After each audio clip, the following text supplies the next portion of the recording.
When 20-year-old Shelley Nance is found stabbed to death in her bedroom, the insulated community of Lake Highlands, Texas is horrified and plagued with unanswered questions. There was a lot of confusion at the time. We didn't really know what was going on. And as investigators begin their search for the killer, the motives and actions of those closest to Shelley will be put under a microscope. I'd be very emotional. I'd be crying, I'd be upset, I'd be screaming. Suspicion was going in a lot of different directions for police and for anybody following the case. But what looks like incriminating evidence, The more I look at it, the more it looks like blood. only complicates matters, delaying justice for a community desperate to catch the killer. There was not anyone on this earth I've ever hated more.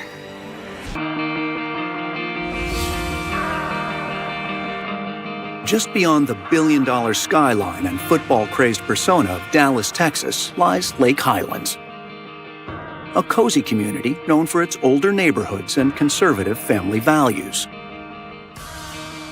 Lake Highlands is a family-friendly, safe area of town. A lot of 1950s and 60s homes. They have the beautiful shade, tree-covered sidewalks. You see little kids playing on sidewalks, and in the summertime, you can even drive down the street and find kids with lemonade stands.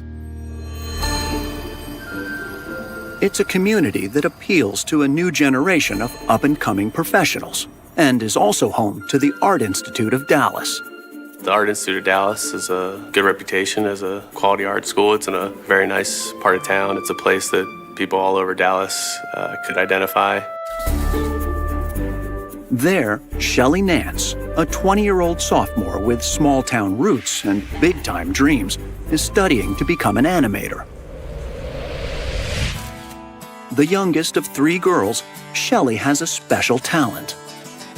With 5th grade, she said she was going to be an artist. She would spend more time in her room just drawing or working on the computer than she would be out running up and down the streets like the other kids. She just had more fun doing that. She could look at anything and copy it masterfully. It was great. During Shelley's freshman year at college, she meets fellow student Tyler Worthy. By the following summer, they're an item. To her mother's surprise, the daughter who never seemed interested in dating is seeing someone. She says, "Oh, by the way, Mom, I have a boyfriend." And I'm like, "Really?" She said, "I've known him for a couple of years. We just decided, that we'd be exclusive." It's September of 2009, and Shelley, now a sophomore, is living in a 2-bedroom apartment near campus with fellow student Kelsey Tamayo. So what'd you do today? Still life. She was starting to come out of her shell, and so it was a really good part of her life. She was pursuing what she wanted to do for the rest of her life. She was happy. She was really happy. On the morning of Thursday, September 10th, Shelley's parents are on vacation, driving to Yellowstone. Though they're looking forward to some time alone, their minds are on their children. The car feels empty without the girls in the back, huh? Well, we always went on an annual vacation, and this will be the first vacation that we've taken without the kids. Cynthia sends all of her daughters a text, letting them know that they're leaving Texas and that they love them. And I got a response from my oldest daughter, Rachel, and my middle daughter, Shauna. Right away, like, "Have a good time, y'all be careful." But I never heard anything from Shelley.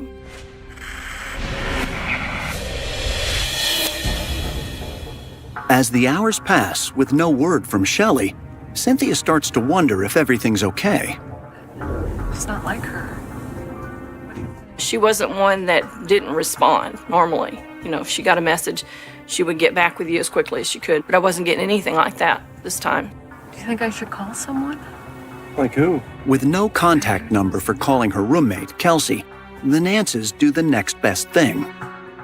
I knew she had class at 8:30 on Friday morning. And I thought, well, we'll call the school and make sure she's there. By now, it's more than 24 hours since Cynthia's first text, and school officials agree to send someone to Shelley's classroom. They report back to Cynthia that Shelley is absent. They determined that she was not in school, and they knew she needed to be there. Kelsey Tamayo? They tracked down her roommate, which had a different class. I saw her last night. She was fine. Kelsey was informed in class that no one knew where Shelley was. Could you please have Shelley call her parents? To ease her parents' concerns, they instruct Kelsey to go back to the apartment after class and check on Shelley. Shelley! But as Kelsey walks into Shelley's room at 3 o'clock that Friday afternoon, Shelley, are you in there? she discovers a ghastly scene. Oh no! When the distress call comes in, 30-year veteran Detective Paul Elsie, who grew up in the area, is assigned to the case. The only information we had is that dispatch told us that we had a female victim of a homicide and that we were requested at the scene. You really don't know what you got till you get there. Even to seasoned homicide detectives, the scene is shocking. Shelley is lying face down on her blood-soaked bed. The scene was horrific, and when I say horrific, there was blood everywhere. She was obviously the victim of a lot of blunt force trauma, stab wounds galore. I think she was stabbed over 40 times. This makes Elsie even more determined to catch the person responsible. The 42 stab wounds reveal more than just the cause of death. They say something very important about the killer. Anytime when a knife is used, the victim generally knows their attacker and it's something personal. There was not one bit of evidence of a forced entry. None of the doors were damaged, none of the windows. There was nothing. Investigators scan the place for evidence. They look for the murder weapon, but don't find a knife consistent with the wounds at the scene. They take blood samples from the bedroom area and meticulously search for any other forensic evidence that will help ID Shelley's killer. Detective, I found something. In the bathroom, they found a little drop of blood on the bathroom sink and a little swath of blood on the edge of the bathtub. Then, as they're removing Shelley's body, something catches their eye. There was a noticeable, very small, 1/4 of an inch approximately, piece of blue latex that was on her hand, which was unusual. It stuck out. It had no place there. Judging from Shelley's cold, stiff body, investigators believe she's been dead for some time. But it's her electronic footprint that offers the better clue to when she was murdered. They looked at her phone for text messages. They looked at her computer for any activity there. And they were able to narrow it down between 6 a.m. and 11 a.m. on Thursday morning. Right about the time Shelley's parents tried to reach her as they left for their vacation. Now, as they are nearly to Yellowstone, some 1,200 miles away, Cynthia Nance's phone rings with news about her daughter. I get a phone call from the Art Institute informing me that my daughter's been found in blood. And because of the reception, the phone went dead. All I could do was just scream. I looked at my husband and I asked him what that meant. And he said, that means she's dead.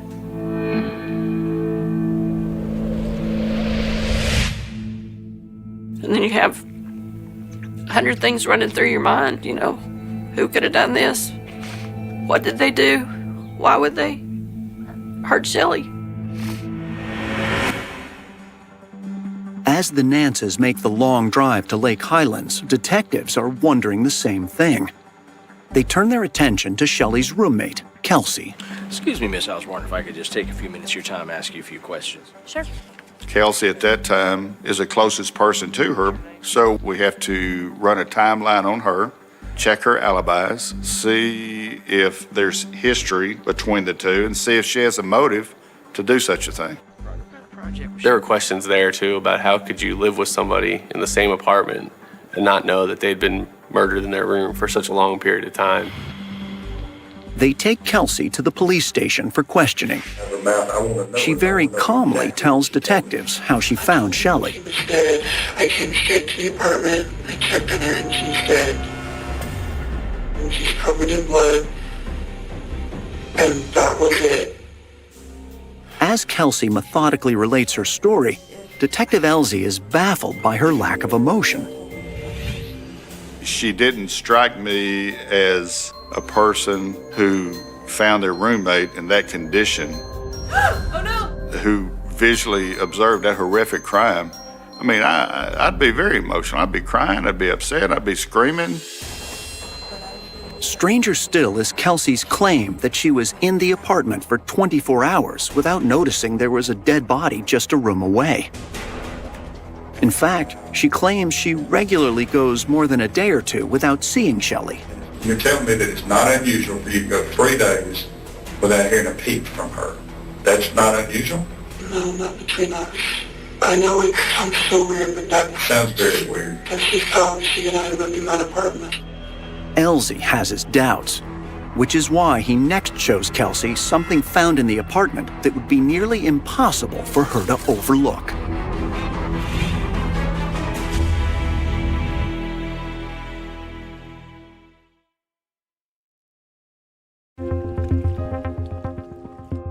On Friday, September 11, 2009, 20-year-old art student Shelley Nance is found stabbed to death in her apartment just north of Dallas in the quiet community of Lake Highlands, Texas. A puzzling crime that has local authorities struggling to figure it out. On its face, it did not appear to be a random crime. Somebody accesses the place, they don't steal anything. There were no signs of forced entry. It seemed like somebody had slipped in, gone straight to her bedroom, and murdered her in her bed. Excuse me, miss. I was wondering if I could trouble you for just a few minutes. Police look to Shelley's roommate, Kelsey Tamayo, for answers. Right. But her story that she never noticed a dead body for 24 hours raises their suspicions that she's somehow involved.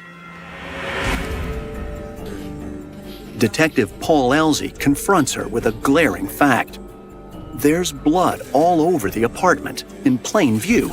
How could she have missed that? There's a blood splotch right here on the tub. What? On this sink right here, there's blood right here on the sink.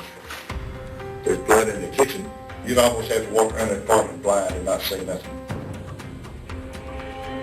Kelsey digs herself deeper, rethinking her initial surprised reaction, and offers an explanation. I remember seeing the little spots of blood on the sink. When did you see that? When I was leaving for school. When? What day? Today. Now you still didn't even think to knock on the door. No, sir. This looks terrible for you. Despite the inconsistencies in her story, Kelsey is cooperating with investigators. There's one more thing they want to check. The police thought it was very possible that whoever killed Shelley would have marks on their body from her fighting back. A thorough examination of Kelsey reveals no such marks. Still, as a person of interest, she's asked to provide a DNA sample before being released.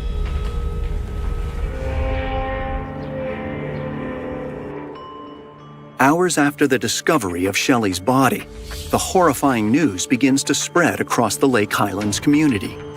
It's a really brutal murder in an apartment complex, and a number of other Art Institute students also lived in that complex, so understandably there was a whole lot of anxiety.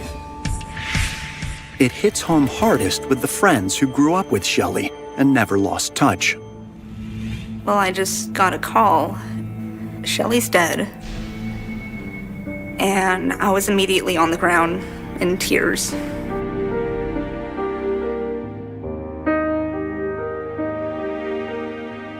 I started screaming.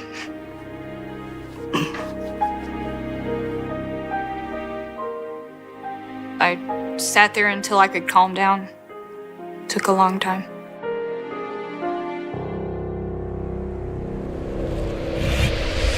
So tell me what you saw.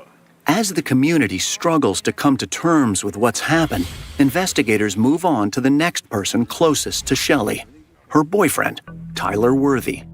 While we were learning Shelley's background, who she was involved in, who her friends was, who was she seeing, we learned that she had a boyfriend named Tyler. When they bring Tyler in for questioning, he doesn't strike Detective Elsie as a brutal killer. Tyler is a little bitty meek guy. He's not somebody that you would have bad feelings about the first time you meet him. We had our... When Elsie asks Tyler where he was Thursday, the morning Shelley was murdered, he tells them that he went to school at around 9 and stayed there most of the day. Describe your relationship with Shelley.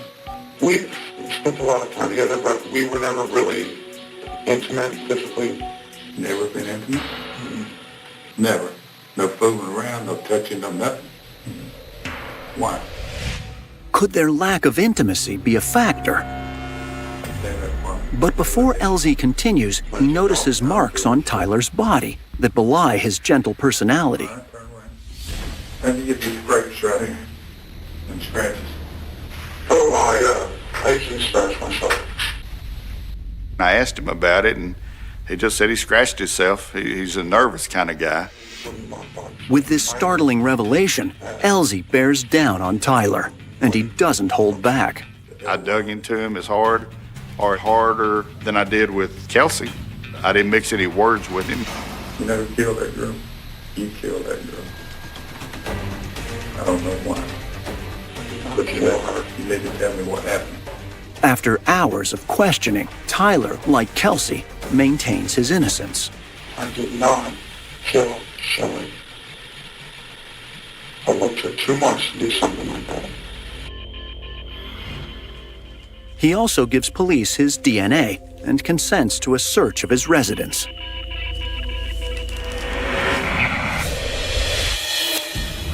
Elsie wastes no time and heads to the apartment that Tyler shares with his roommate, Daniel William. Both are there as police search for any clues.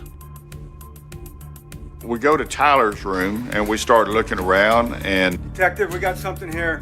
there's a box there. We open it up and there's a bunch of knives. Looks like an arsenal. Swords, daggers, throwing stars, knives. Shocked by the range of weapons, detectives confront Tyler about what clearly looks to be an obsession. Tyler, that's a lot of knives. What do you do with them?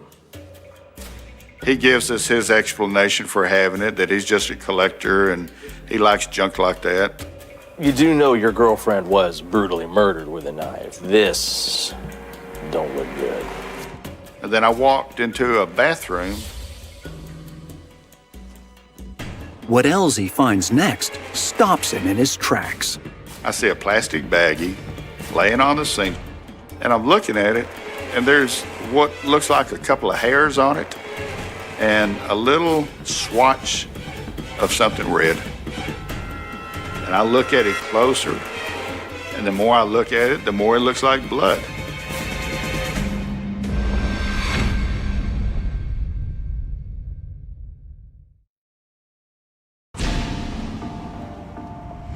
On September 12, 2009, 2 days after college student Shelley Nance is found stabbed to death in her off-campus apartment, residents of Lake Highlands, Texas don't know what to think and wonder if police have a handle on the situation. Police did indicate early on that they didn't think this was a random attack, but I don't think that did a whole lot to ease the anxieties of neighbors and friends who thought there was a possibility that there was this vicious killer on the loose. The tight-knit group of students from the Art Institute who live in the apartment complex mourn the loss of their classmate while fearing for their safety. After Shelley was murdered, the school acted quick to take care of the students. They moved them into another apartment complex that had far more security. Before she died, I was just a 20-year-old kid going to college. You feel like you're 10 feet tall and bulletproof and like nothing can touch you. But then something does. And nothing's ever the same again. I definitely felt more vulnerable. I felt my mortality for the first time in my life. What the student community doesn't know is that police may have found the smoking gun only a few miles away. In the apartment that Tyler Worthy, Shelley's boyfriend, shares with Daniel William, detectives find a plastic bag in Tyler's bathroom containing what looks like blood and hairs. When we asked him about it, he rears back and says, "Hold it." He stops cooperating. He don't want to talk to us. Now he wants a lawyer. And Tyler's reaction was that they'd planted it there and he had no idea how it got there. Police collect and tag the evidence. Though they strongly suspect the blood and hair belong to Shelley, there's nothing they can do until they confirm it's hers or related to the crime. We didn't have enough to arrest him. We didn't have enough to detain him at that point. So we called some favors at the crime lab, try to get this evidence tested as quickly as possible, and we keep our fingers crossed. Even with expedited testing, it will take weeks before the crime lab can examine the evidence. So I found something kind of interesting in the bathroom. But since Daniel shares the apartment with Tyler, police naturally turn to him for answers. I have no idea. My bathroom's over there. He hasn't been in that bathroom all day. That must be Tyler's. I've never seen that before in my life. As a formality, they ask Daniel to come down for a statement to account for his own whereabouts the last few days and hopefully shed new light on Tyler. What were you doing on Thursday morning? We asked him for his timeline, and he proceeded to give us that information. Then I went to Starbucks. After that, I went to White Rock Lake for a photography. When asked if he'd seen Tyler the day of the murder, he explains they had very different schedules on Thursday, but that he picked Tyler up at 10 that night. I did give him a ride home from school. Other than that, I didn't see him all day. After he gives a DNA sample, police send Daniel on his way. For now, they're in a stall until everyone's DNA results come back. As family and friends gather to mourn Shelley a week after her murder, not knowing who did it only adds to their suffering. Shelley's funeral was one of the worst days of my life. And it rained. It was horrible. It lightened up long enough to allow us to go to the cemetery and it wasn't raining. But it was still just the worst day in the world. With so many in attendance, there's one conspicuous exception. Shelley's boyfriend, Tyler, is asked by the family not to come. Yet the next day, at a memorial service held at the Art Institute, Shelley's parents meet Tyler for the very first time. And he went to shake my hand, but I couldn't shake his hand. Because I didn't know if he had something to do with her death.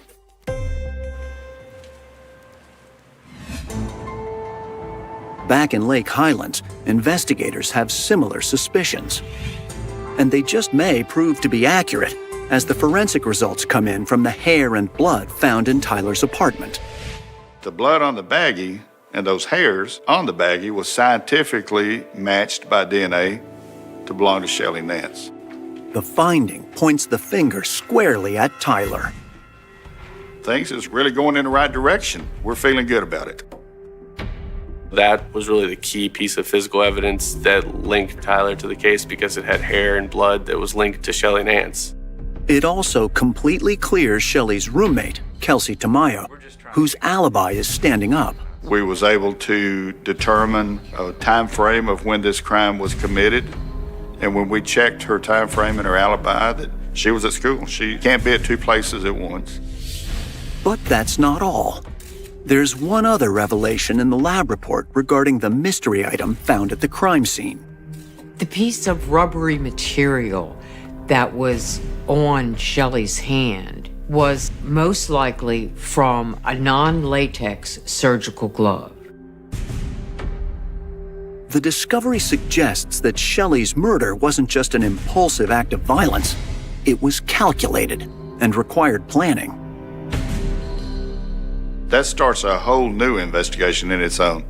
You have to determine where those come from, when they were purchased, and so forth. At the same time, the lab report falls short of a slam dunk. Amazingly, none of the DNA collected at the crime scene is from anyone other than Shelley. So while police can make a strong case against Tyler, they are one dot short of connecting him to the crime scene. You don't want to be sloppy about it. You try to be very meticulous about it. You only get one shot at this. And if you screw that shot up, it may cost you that case, and it's cost careers. Tyler and Daniel deny having anything to do with the bag in the bathroom.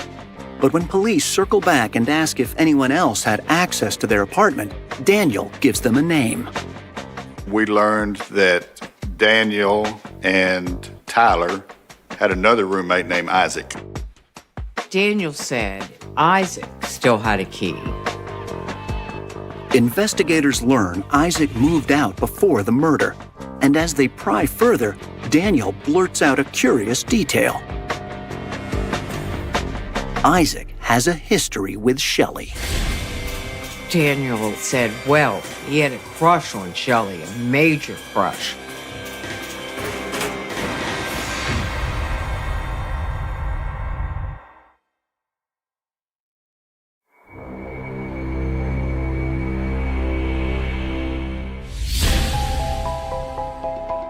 By the end of October 2009, more than 6 weeks have passed since a vicious attack left Shelley Nance dead in her Lake Highlands, Texas apartment, and the person responsible is still on the loose. A fact that has the talented art student's friends and family desperate for answers they hope could provide some peace of mind. There aren't words to describe how badly we wanted the police to find him. There was not anyone on this earth I've ever hated more. It was kind of frustrating because it's a waiting game. My husband was ready to just go, tell us who you think it is, and I'll just go kill him right now. Take care of that. Dallas detectives are working off several leads within Shelley's circle of friends when they learn revealing details about Isaac Olson, who used to live with her boyfriend, Tyler Worthy, and his roommate, Daniel William. Isaac still has a key to the apartment, and what's more, according to Daniel, he had a crush on Shelley. Hi, how's it going? Police move quickly and arrange to meet with Isaac for questioning. Taking the time? Of course, anything to do to help. Thank you. We just have a few questions we want to ask. He was cooperating with the detectives. He was answering our questions. He gave us some history there. He didn't seem to be bothered by any of the questions. He just gave them straight answers. Detectives get right to the heart of the matter, pressing Isaac for details about his relationship with Shelley. Did you like Shelley? Well, yeah, she was cute, but He did have a crush on Shelley, but when Shelley and Tyler started getting close, he backed off because he didn't want to upset his friend. So we were just friends. Isaac promptly provides an alibi for the morning Shelley was killed and offers to give his DNA for testing. Tyler, Daniel, y'all live together. Tyler's dating Shelley, you're friends with Shelley. All right. But what he tells them next throws detectives for a loop. Well, you know about Daniel and Tyler, right? It's Daniel's relationship with Tyler that police should be investigating. Daniel controlled everything about Tyler's life. Daniel drove him everywhere because Tyler didn't drive. He cooked his meals, washed his clothes. He run the errands. He did everything for him. And he had expressed to some people that he didn't appreciate Tyler not showing his gratitude for all he did for him. It just felt strange. It got to the point where I had to move out. He confirmed that Daniel was gay, and he had observed that Daniel had showed an interest in Tyler, but he didn't like the situation, so he moved out. And we found that interesting. It was the kind of house that people drove past without slowing down. A weathered farmhouse sitting quietly among the rolling fields of Pennsylvania. Peeling paint. Sagging porch. Windows reflecting nothing but empty sky. To strangers, it looked abandoned. To neighbors, it was simply another old property slowly surrendering to time. But beneath that silence, beneath decades of dust and forgotten memories, a secret had been waiting. A secret that had survived 35 winters, 35 harvests, countless storms, and generations of unanswered questions. When investigators finally arrived with shovels, cadaver dogs, and a warrant, they were not searching for clues anymore. They were searching for someone who had disappeared so completely that even her own family had begun to wonder if they would ever know where she had gone. Then the earth answered. Human remains emerged from the ground behind the old farmhouse. Carefully buried. Hidden only a short distance from where people had lived, worked, laughed, and carried on with ordinary life for more than 3 decades. The discovery stunned investigators, devastated a family that had spent half a lifetime searching for answers, and transformed what had once been considered a cold missing person case into one of Pennsylvania's most haunting murder investigations. Her name was Sherry Lady. For 35 years, she had existed only as a photograph frozen in time, a missing woman whose disappearance slowly faded from newspaper headlines but never disappeared from the hearts of those who loved her. She became one more unsolved mystery filed away in cabinets, one more unanswered question in police archives, one more face waiting for justice. Yet unlike so many cold cases that end with a dead end, Sherry's story would take an extraordinary turn. The truth had never left the property where investigators would eventually uncover her remains. It had simply been buried beneath years of silence. Silence can be powerful. Sometimes it protects. Sometimes it destroys. And sometimes it becomes an accomplice. To understand why Sherry vanished, investigators had to travel back to the autumn of 1985, to a rural community where everybody recognized each other's faces, where gossip traveled faster than the evening news, and where appearances often mattered more than reality. Sherry Lady was 40 years old. Friends remembered her as warm, dependable, and deeply devoted to her family.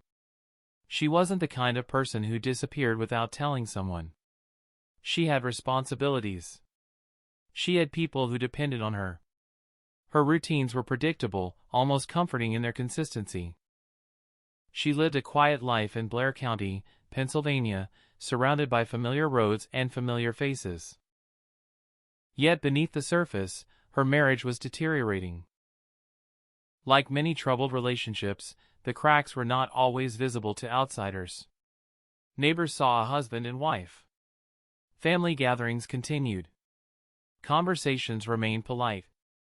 But those closest to Sherry understood that the relationship had become strained. Arguments had become more frequent. Tension lingered inside the home long after visitors had left. Her husband was Kenneth Lady. To many, he appeared ordinary. A hard-working local man living in the countryside. Nothing about him immediately suggested that he would someday become the focus of one of the region's oldest murder investigations. For years after Sherry disappeared, he maintained that she had simply walked away. People disappear. Marriages collapse. Adults sometimes choose to start over. That explanation, while painful, was not impossible. But there was one problem. Nobody who truly knew Sherry believed it. She loved her children too much. She stayed connected with relatives. She wasn't carrying plans for a new life. She left behind everything that mattered. As October unfolded in 1985, concern slowly replaced confusion. Where had she gone? Why hadn't anyone heard from her? Why had there been no phone calls, no letters, no sightings that investigators could verify? Each passing day made voluntary disappearance seem less believable. Missing person investigations often begin with hope. Officers assume someone may return home. They interview friends, check hospitals, contact neighboring jurisdictions. Most missing adults are eventually found. Some left intentionally. Others suffered accidents. Many cases resolve within days. Sherry's never did. Weeks became months. Months became years. The file remained open. Occasionally detectives revisited it, hoping that fresh eyes might notice something overlooked by previous investigators. New interviews were conducted. Old statements were reviewed. Every so often, a possible lead emerged only to dissolve under closer examination. Meanwhile, life moved forward for everyone else. Children grew older. Neighbors moved away. Investigators retired. Technology evolved. Entire generations entered adulthood without ever hearing Sherry's name. Cold cases possess a cruel rhythm. They rarely disappear completely. Instead, they linger quietly in the background, waiting for the right moment, the right witness, the right mistake, or the right confession to breathe life back into forgotten evidence. For Sherry's family, forgetting was never an option. Birthdays arrived without celebration. Holidays carried an empty chair. Every milestone became another reminder that someone was missing. Hope transformed over time. At first, hope meant finding her alive. Later, hope simply meant finding the truth. That distinction changes families forever. Investigators also struggled with another obstacle common to cases from the mid-1980s. Evidence collection was limited compared with modern standards. DNA technology barely existed as an investigative tool. Digital records were non-existent. Cell phone data could not trace movements. Surveillance cameras were rare. Everything depended on memories. And memories fade. Witnesses forget details. Conversations blur together. Dates become uncertain. The passage of time slowly erodes certainty until even honest testimony becomes difficult to separate from assumption. Yet sometimes the most dangerous thing about time is not what people forget. It is what they choose to remember. Throughout the years, Kenneth continued living his life. To outsiders, nothing appeared especially remarkable. The disappearance remained unsolved. No murder charge was filed. No body had been found. Without physical evidence, prosecutors faced enormous challenges. Suspicion alone cannot secure a conviction. Still, whispers persisted. Every small town has them. Conversations inside diners. Quiet remarks after church services. Speculation exchanged over backyard fences. Some wondered whether investigators were looking in the wrong direction. Others believed they already knew exactly where the truth pointed. Nobody could prove anything. Without proof, rumors remained only rumors. The years continued slipping away. 1 decade. Then 2. Then 3. By the time 30 years had passed, many believed the mystery would never be solved. Cases this old rarely produce dramatic breakthroughs. Witnesses die. Evidence deteriorates. Landscapes change. Buildings collapse. Records disappear. Justice grows increasingly difficult with every passing season. Yet investigators who dedicate themselves to cold cases often describe an unusual kind of patience. They know criminals age. Relationships change. Consciences weaken. Secrets become heavier. What someone protects at 30 may become unbearable at 70. That understanding has solved more than one murder. Across America, countless cold cases have been reopened because someone finally decided they could no longer carry the burden alone. A conversation. A guilty conscience. A passing remark. An argument. A confession whispered after decades of silence. Sometimes justice begins not with forensic science but with human psychology. The question was whether Sherry's case would ever experience such a turning point. For years, nothing happened. Then everything changed. By the late 2010s, investigators returned once again to the Lady case with renewed determination. Cold case detectives reviewed old interviews alongside advances in forensic methods and investigative strategy. They examined inconsistencies that earlier inquiries had been unable to resolve. More importantly, they recognized that 35 years had fundamentally altered the people connected to the investigation. Time changes loyalties. It changes fears. It changes priorities. Someone who remained silent in 1985 might speak decades later. Someone once intimidated might finally feel safe. Someone who believed a promise would be kept might realize it never would. Investigators quietly began speaking with individuals connected to the family once more. Every conversation mattered. Even the smallest detail could reopen a path long considered closed.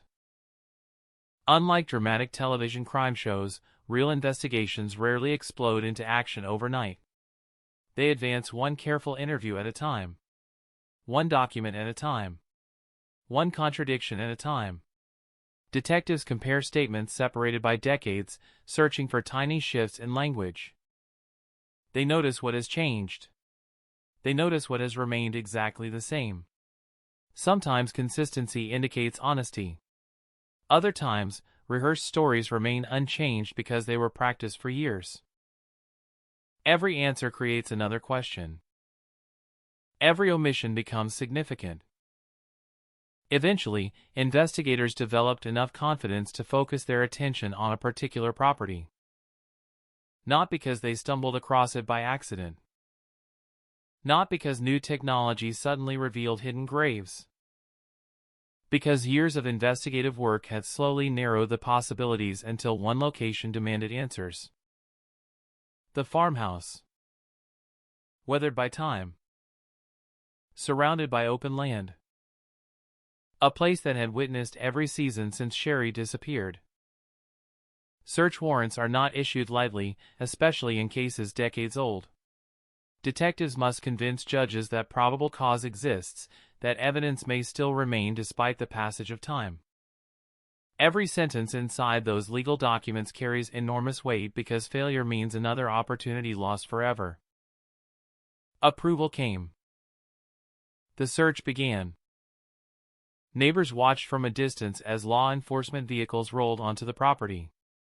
Officers established secure perimeters. Specialists examined the landscape with extraordinary care. Every patch of disturbed soil, every depression in the ground, every subtle inconsistency became worthy of attention. Cadaver dogs moved deliberately across the property. Handlers watched every movement. The dogs paused. Circled. Returned. Then alerted. Experienced investigators know not to celebrate early. Dogs indicate possibilities, not conclusions. Excavation teams carefully marked the location before removing soil layer by layer. The process was painstakingly slow. Every inch mattered. Every fragment could become critical evidence. The deeper they dug, the heavier the silence became. No one spoke more than necessary. No one rushed. Every shovel of earth carried the possibility that 35 years of uncertainty were about to end. The first unmistakable sign did not arrive with dramatic fanfare. There was no sudden shout, no cinematic revelation that froze everyone in place. Instead, it came the way truth often arrives in real investigations, quietly, almost respectfully. An excavator paused. A forensic technician stepped forward. Another knelt beside the shallow trench, brushing away loose earth with gloved hands rather than metal tools. The atmosphere shifted instantly. Every conversation stopped.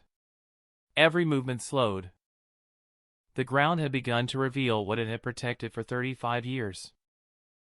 Investigators understood immediately that they were no longer searching for evidence of a disappearance. They were standing at the scene of a homicide. What emerged from the soil was fragile, incomplete, and devastatingly human. Every fragment represented a life interrupted decades earlier. Every careful brushstroke exposed another piece of a mystery that had haunted Blair County since the autumn of 1985. For the forensic team, emotion had to wait. Procedures came first. Measurements. Photographs. Documentation. Chain of custody. The smallest mistake could jeopardize any future prosecution. Behind the police tape, neighbors whispered among themselves. Some had lived nearby long enough to remember when Sherry disappeared. Others had moved into the community years later and knew only fragments of the story. They remembered hearing an older resident mention a missing woman whose case had never been solved. Now television news crews had arrived. Satellite trucks lined the narrow road. Reporters stood in front of cameras repeating the same astonishing sentence. Human remains had been discovered on property connected to the disappearance of Sherry Lady. For Sherry's family, the phone call they had waited more than 3 decades to receive brought neither relief nor celebration. Only heartbreak. For years they had imagined every possible outcome. Perhaps she had suffered an accident. Perhaps she had left under circumstances no one understood. Perhaps someone somewhere still knew something. Even hope, after decades, had become painfully complicated. Now uncertainty replaced every possibility. Sherry was never coming home. The discovery transformed every assumption that had surrounded the case. Investigators were no longer attempting to explain why a woman had vanished. They were reconstructing how someone had managed to erase nearly every trace of a murder for more than 3 decades. That question became even more disturbing as detectives examined where the remains had been found. The burial site was not deep in an isolated forest. It was not hidden on distant public land. It was on private property. Property associated with the family. A location that had existed within reach of ordinary daily life while generations passed overhead completely unaware. The image was impossible to ignore. Children had played nearby. Seasons had changed. Snow had covered the ground. Grass had grown. Leaves had fallen. Years accumulated one after another while the secret remained only a few feet beneath the surface. Investigators began assembling specialists from multiple disciplines. Forensic anthropologists, crime scene analysts, medical examiners, evidence technicians. Every bone was examined for clues left behind by time. Although decades underground had erased countless details forever, the remains still carried a story.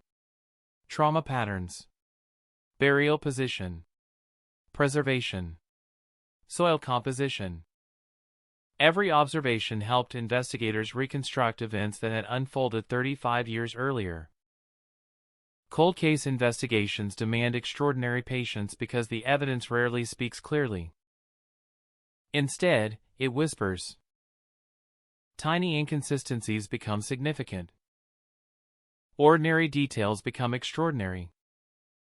An old statement is compared against another interview conducted 20 years later. A forgotten receipt. A property record. A change in ownership. A family disagreement. Investigators build cases one careful brick at a time until a complete picture slowly begins to emerge. Meanwhile, attention shifted once again toward Kenneth Lady. For decades he had maintained that Sherry simply disappeared. According to investigators, that explanation no longer aligned with reality. A missing person had become a homicide victim. A woman believed to have walked away had instead been recovered from beneath the earth. The contrast was impossible to overlook. Detectives revisited every interview Kenneth had ever given. Every timeline. Every explanation. Every detail. Real investigations often reveal something fascinating about deception. People who fabricate stories tend to focus on the dramatic moments. They prepare for obvious questions. Where were you? What happened? When did you last see her? But time creates thousands of additional opportunities for contradiction. Small comments made years apart begin colliding with one another. Innocent people generally remember events imperfectly because memory naturally fades.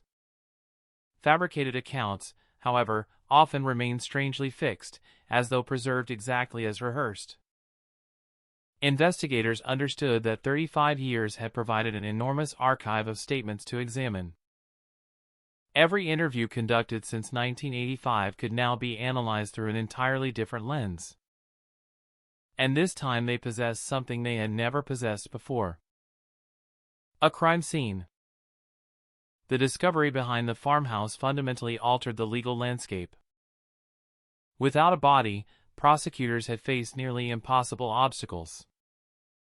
Now physical evidence existed. Now forensic examinations could begin. Now investigators had something tangible connecting the disappearance to a specific location. The pressure intensified. News organizations across Pennsylvania revived stories many younger viewers had never heard. Archived newspaper clippings resurfaced. Old photographs of Sherry appeared once again across television broadcasts and newspaper front pages. Images captured decades earlier suddenly felt painfully immediate. A smiling woman. Dark hair. Bright eyes. Frozen forever at 40. Viewers who had been children when she vanished were now grandparents themselves. The passage of time made the story even more unsettling. How could someone disappear for 35 years without justice? How could a burial site remain hidden so long? And perhaps the most haunting question of all. Who had carried this secret every single day? Investigators believed the answer might finally be within reach. As forensic work continued, detectives intensified interviews with people connected to the original investigation. Family members. Friends. Former neighbors. Individuals whose memories had remained locked away for decades suddenly found themselves revisiting conversations from another lifetime. Memory behaves strangely after traumatic events. Some details disappear completely. Others remain painfully vivid. People recalled arguments. Unexpected comments. Unusual behavior after Sherry vanished. Some remembered Kenneth appearing unusually calm. Others remembered explanations that never quite felt convincing. Detectives understood that memories alone could never prove murder. But they could establish context. Patterns. Behavior. Opportunity. Little by little, those fragments began fitting together. Then investigators received something they had pursued unsuccessfully for decades. A confession. Not delivered dramatically before television cameras. Not shouted across a courtroom. But provided during an interview that changed everything. According to investigators, Kenneth Lady admitted responsibility for killing Sherry in 1985 and burying her behind the farmhouse. For detectives who had devoted years to the case, the admission represented the breakthrough they had feared might never come. Yet even with a confession, the questions were far from over. Why had it happened? What exactly occurred inside that marriage during those final days? What sparked violence so severe that one person vanished without explanation for more than 3 decades? Confessions solve legal mysteries. they do not always resolve emotional ones. Investigators worked carefully to compare Kenneth's statements against the physical evidence recovered from the property. Every confession must withstand scrutiny.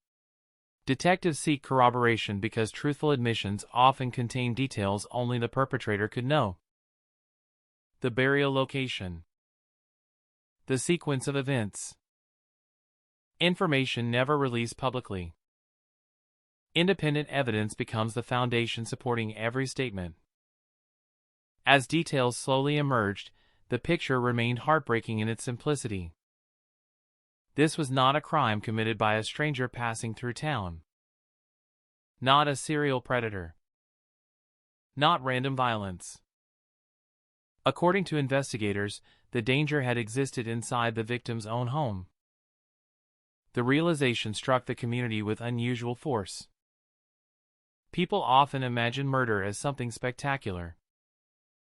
A masked attacker. A dark alley. A terrifying pursuit. Statistics tell a different story. Many homicide victims know the person responsible. Some trust them. Some love them. Some share a home with them. That reality makes cases like Sherry's uniquely unsettling. There was no mysterious outsider hiding in the shadows. The alleged killer had remained part of everyday life while investigators searched for answers elsewhere. Years earlier, detectives lacked the evidence necessary to move forward. Now they understood why. The truth had literally been buried. Questions inevitably turned toward the original investigation. Could police have solved the case sooner? Were warning signs overlooked? Could modern forensic techniques have uncovered the grave decades earlier? Experienced investigators resist easy hindsight. Cold cases are judged against evidence available at the time, not technology developed decades later.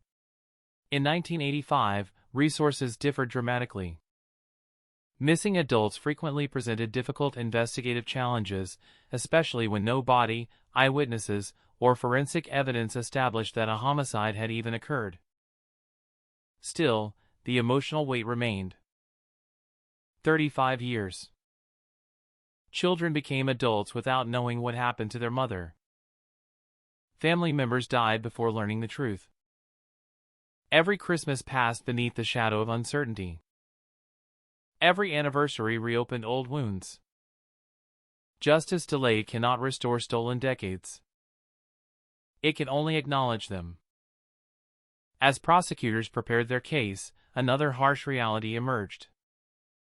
Time had not only affected the investigation. It had also affected the suspect. Kenneth Lady was now an elderly man. The individual accused of committing murder in 1985 no longer resembled the younger husband investigators had first interviewed decades earlier. Gray hair had replaced youth. Age had altered appearance. But the passage of time could not erase accountability. Detectives often describe cold cases with a simple phrase. Murder has no expiration date. The calendar may change. Evidence may grow older. Witnesses may age. But the obligation to pursue justice remains exactly the same. Inside the quiet Pennsylvania community, the old farmhouse suddenly looked different. People no longer saw peeling paint or weathered wood. They saw hidden history. A place where ordinary appearances concealed extraordinary darkness.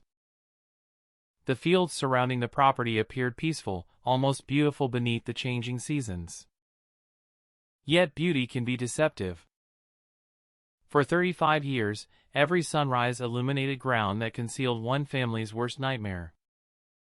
Every snowfall covered it. Every spring renewed it. Nature had unknowingly protected a crime scene while investigators searched for answers that lay only a few feet below the surface. The silence surrounding that house had never truly been empty.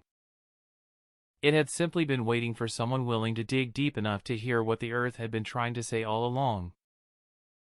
The confession answered the question that had haunted investigators for decades, but it did not erase the darkness surrounding the case. If anything, it made the silence of the previous 35 years even harder to comprehend. Every unanswered phone call, every abandoned lead, every faded missing person poster suddenly carried a new weight. They were no longer symbols of uncertainty. They became reminders of a truth that, according to investigators, had been hidden in plain sight while an entire community carried on with life. For detectives assigned to cold cases, there is a peculiar moment that arrives after a confession. Television dramas often portray it as triumph. The suspect admits guilt. The mystery ends. Justice prevails. Reality is far more complicated. A confession closes one door only to open dozens more. Every statement must be tested. Every timeline must be reconstructed. Every word must be measured against physical evidence, witness testimony, and decades of investigative records. Detectives know that memory, especially after 35 years, is imperfect. Even guilty people forget details. Even truthful admissions require verification. Investigators returned once again to October 1985. What had happened inside the Lady home during those final hours? Who had seen Sherry last? Which conversations had seemed insignificant then but now demanded renewed attention? The answers were buried not only in evidence but also in the memories of people who had lived through that autumn. Autumn in rural Pennsylvania has a deceptive beauty. Fields glow beneath golden sunlight. Trees explode into brilliant shades of crimson and amber. Morning fog settles gently across winding country roads before disappearing into clear blue skies. It is a season that suggests peace. But behind closed doors, appearances can become dangerous illusions. Friends later described Sherry as someone trying to navigate an increasingly difficult marriage. Like countless victims of domestic violence, much of her struggle remained private. The arguments were not always public. The emotional strain rarely appeared in photographs. Those who knew her best sensed unhappiness, yet few could have imagined that the tension would ultimately end in murder. Domestic homicide often follows a chilling pattern. The warning signs are subtle. Isolation. Control. Escalating conflict. Promises that things will improve. Then one day, ordinary life simply stops. When investigators examined the history of the marriage, they were not searching merely for motive. They were attempting to understand the gradual progression that transformed marital conflict into irreversible violence. Human behavior rarely changes overnight. Acts of violence are often preceded by months or years of emotional deterioration invisible to everyone except the people living inside the relationship. That realization has become one of the most painful lessons learned from countless homicide investigations. Communities frequently ask afterward why no one saw it coming. The uncomfortable truth is that someone often did. Friends notice tension. Relatives sense fear. Neighbors heard arguments. But concern alone rarely provides legal grounds for intervention. By the time violence becomes undeniable, it is sometimes already too late. Investigators piece together the final known movements of Sherry as carefully as archaeologists reconstruct ancient civilizations from scattered fragments. Receipts. Conversations. Family recollections. Employment records. Every surviving document offered another glimpse into her final days. Although decades had passed, enough remained to establish the rhythms of her ordinary life. She had routines. Responsibilities. People expecting to hear from her. That consistency became one of the strongest arguments against the theory that she had voluntarily disappeared. Adults certainly choose to leave relationships every day. But they usually leave with clothing. Money. Identification. Plans. They contact children. Parents. friends. Eventually they surfaced somewhere. Sherry never did. According to investigators, her disappearance was immediate and absolute. One day she existed. The next, she seemed to vanish from the face of the earth. For years that impossibility fueled speculation throughout Blair County. Some believed she had started a new life. Others feared something far worse. Without evidence, neither side could prove its beliefs. Now investigators possessed evidence. And with evidence came an entirely different understanding of those early days after Sherry vanished. Detectives revisited the original missing person reports filed in 1985. Reading those aging documents felt almost surreal. Yellowed pages described search efforts, interviews, and investigative decisions made long before DNA databases, digital mapping, or sophisticated forensic imaging transformed criminal investigations. The officers who prepared those reports could not have imagined the scientific tools available decades later. Nor could they have predicted that the victim would remain hidden only a short distance from familiar ground. One question continued to trouble investigators. How had the burial site remained undiscovered for so long? The answer lay partly in geography. Rural properties provide privacy. Large parcels of land contain countless places where disturbed earth gradually blends back into the natural landscape. Rain smooths the surface. Grass returns. Leaves accumulate. Seasons erase the visual scars left behind by excavation. Nature becomes an unwilling accomplice. Another factor was human expectation. People generally do not assume a family property contains a clandestine grave.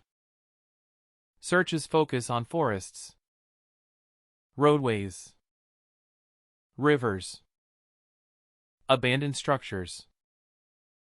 The possibility that a victim rests within walking distance of ordinary daily life often seems almost unimaginable.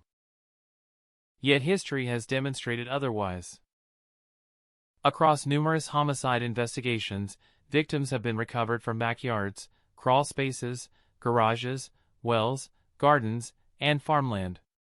Sometimes the most effective hiding place is the one people overlook because it appears too obvious. As investigators reconstructed the events surrounding the burial, another haunting reality emerged. The concealment had endured not because it was perfect. It endured because no one possessed sufficient reason to dig. That distinction matters. Criminals often rely less on elaborate planning than on ordinary assumptions. If nobody searches beneath the ground, the grave remains invisible regardless of how carefully it was prepared. The farmhouse itself became an object of fascination. Television crews filmed its aging exterior from every possible angle. The porch, the weathered siding, the surrounding fields. Journalists repeatedly described it as a house keeping secrets. But buildings do not keep secrets. People do. Walls witness. Floors remember. Land preserves. The silence belongs to human beings. Inside the community, emotions became increasingly conflicted. Some residents expressed relief that the mystery had finally been solved. Others struggled with guilt. Could they have done more? Had something been overlooked decades earlier? Did conversations dismissed as gossip actually contain fragments of truth? These questions haunt communities after many cold cases are solved. Collective memory begins rewriting itself.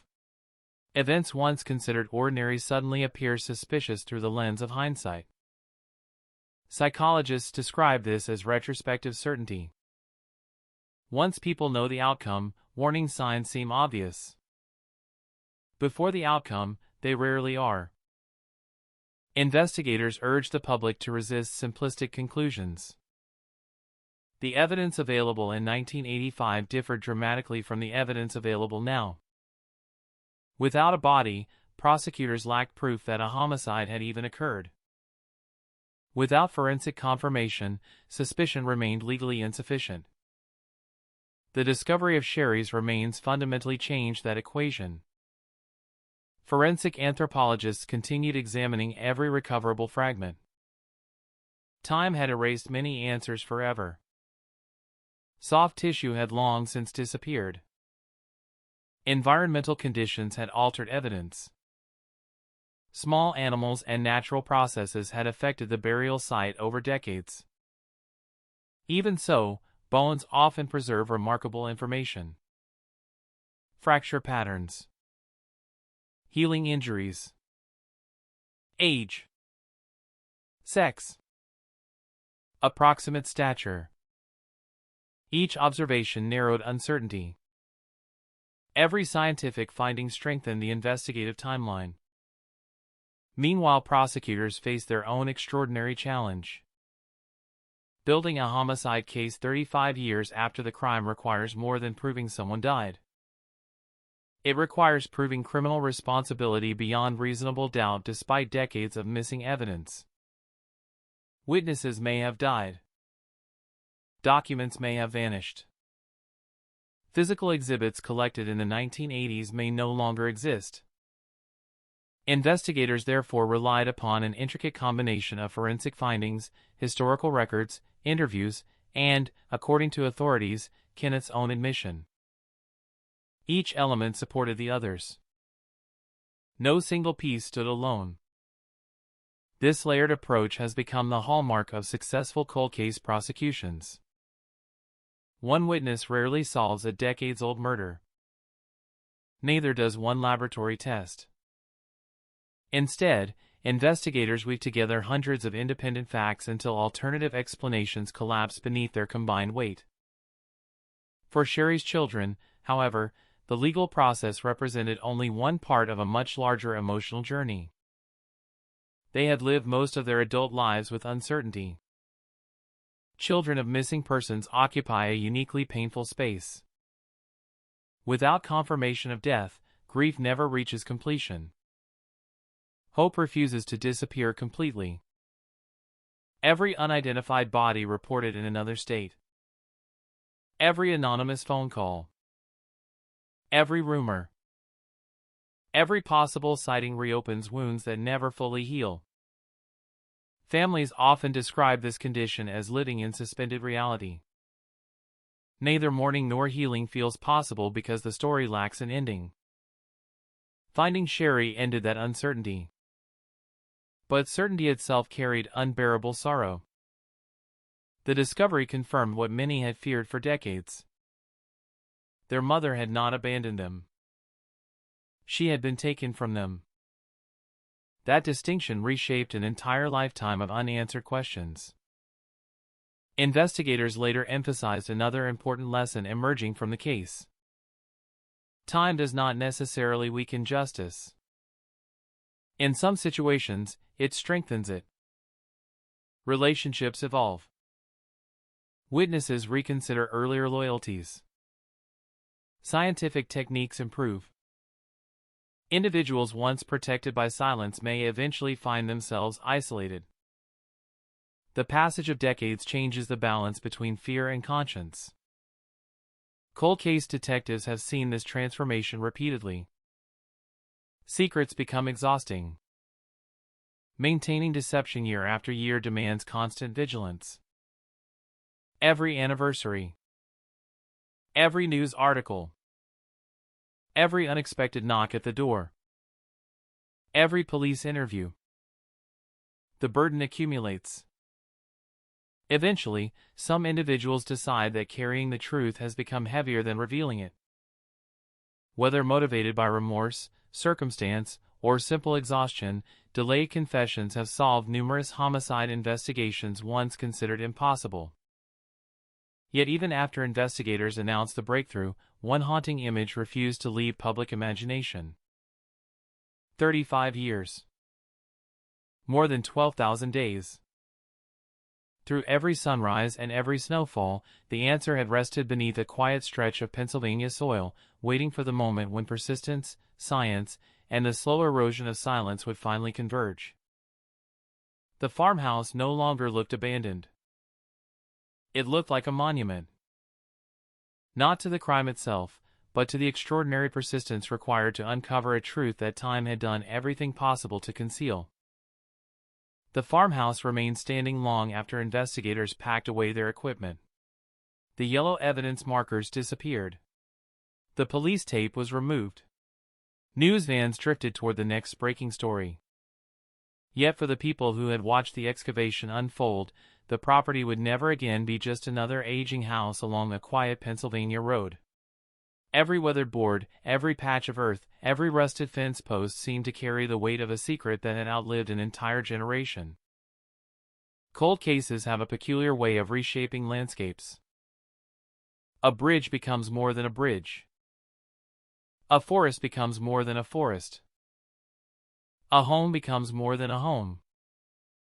Ordinary places absorb extraordinary histories, and once the truth is revealed, they can never return to ordinary again.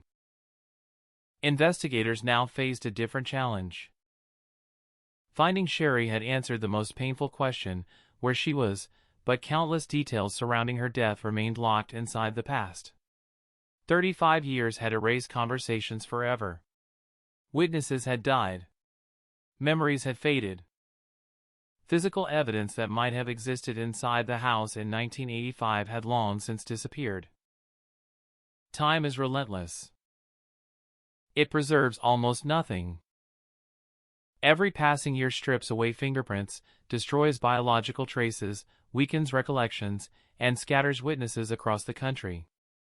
Detectives often describe cold case work as assembling a 1,000-piece puzzle after someone has thrown half the pieces into a river. What remains must be enough. According to investigators, Kenneth Lady admitted that an argument with Sherry escalated into violence inside their home during October 1985. Domestic arguments are among the most common interactions between married couples. Most end with silence. Some end with apologies. A tragic few end with irreversible decisions made in seconds. Those seconds changed everything. The precise emotions that filled the room that day may never be known with certainty. No cameras recorded the encounter. No neighbors witnessed the fatal moment. No emergency call interrupted the violence. Only 2 people were present. One never had the opportunity to tell her story. The other remained silent for decades. That imbalance exists in countless homicide investigations. Victims lose their voices forever, leading investigators to reconstruct events through fragments left behind. A broken object. A medical finding. A contradictory statement. The smallest surviving detail becomes critically important because it speaks on behalf of someone who no longer can. As detectives reconstructed the timeline, they found themselves studying not merely one afternoon but the days that followed. Because murder, investigators often say, creates 2 separate crimes. The first is the act of killing. The second is everything done afterward. Panic. Concealment. Deception. False explanations. Efforts to erase evidence. Those choices are not accidents. They are decisions. According to authorities, after Sherry's death, her body was buried behind the farmhouse. That decision transformed what might have become an immediately investigated homicide into one of Pennsylvania's longest-running missing person mysteries. The burial did more than conceal remains. It concealed time. Without a body, investigators could not determine exactly when Sherry died. Without forensic confirmation, prosecutors lacked proof that a murder had even occurred. Without proof of death, every alternative explanation, however unlikely, remained legally possible. Voluntary disappearance. An unknown accident. An unidentified assailant. Each possibility complicated the investigation. The absence of evidence became the greatest protection for the truth. Throughout the years following Sherry's disappearance, investigators repeatedly encountered the same frustrating reality. No confirmed sightings. No financial activity. No documented contact with family. No credible indication that she had established a new life elsewhere. Missing person specialists often describe these as silent indicators. Individually, they prove very little. Together, they paint an increasingly troubling picture. People who intentionally disappear generally continue existing somewhere. They work, rent apartments, visit doctors, renew identification, interact with government systems, leave digital footprints. In 1985, those records were far more limited than they are today, but complete disappearance remained extraordinarily unusual. Every year that passed made voluntary absence seem less plausible. And yet suspicion alone is never enough. Detectives understand this better than anyone. Communities sometimes ask why police fail to arrest suspects they believe are guilty. The answer lies inside the courtroom. Investigators do not seek probable guilt. They seek proof beyond reasonable doubt. The difference separates justice from speculation. Many cold cases survive precisely because detectives refuse to lower that standard, even under enormous public pressure. Sherry's investigation followed that difficult path. Years of suspicion produced no prosecution because prosecutors lacked sufficient evidence to proceed responsibly. Only after the discovery of her remains, and the investigative developments that followed, did the legal picture begin changing. For younger investigators assigned to the case decades later, the file itself became an extraordinary historical record. Boxes filled with handwritten interview notes, black and white photographs, property maps, evidence logs typed on aging machines, telephone messages preserved on paper rather than computers. Every page reflected another era of criminal investigation. Reading those files meant stepping backward into 1985. Detectives encountered names they had never heard before. Officers who had since retired. Witnesses who had passed away. Addresses that no longer existed. Businesses long since demolished. Entire neighborhoods transformed by time. Cold case work often resembles historical research as much as criminal investigation. Every document must be interpreted within the context of its own era. Every investigative decision must be understood according to the knowledge available at the time. It is easy to criticize yesterday through the lens of today's technology. It is far harder to imagine solving a murder without DNA databases, GPS records, internet searches, surveillance networks, or mobile phone location data. Investigators in 1985 relied overwhelmingly on interviews, human memory, paper records, instinct, persistence. Their limitations were immense. Yet so was their determination. One of the most remarkable aspects of Sherry's case was not merely that it was solved. It was that investigators never truly abandoned it. Files were reopened. Detectives changed. Fresh reviews were conducted. Questions continued. Some cold cases disappear into forgotten storage rooms, gathering dust until evidence deteriorates beyond recovery. Others survive because someone inside law enforcement refuses to let them die. Every agency has detectives like that. They inherit cases from predecessors they never met. They spend evenings reading reports decades older than themselves.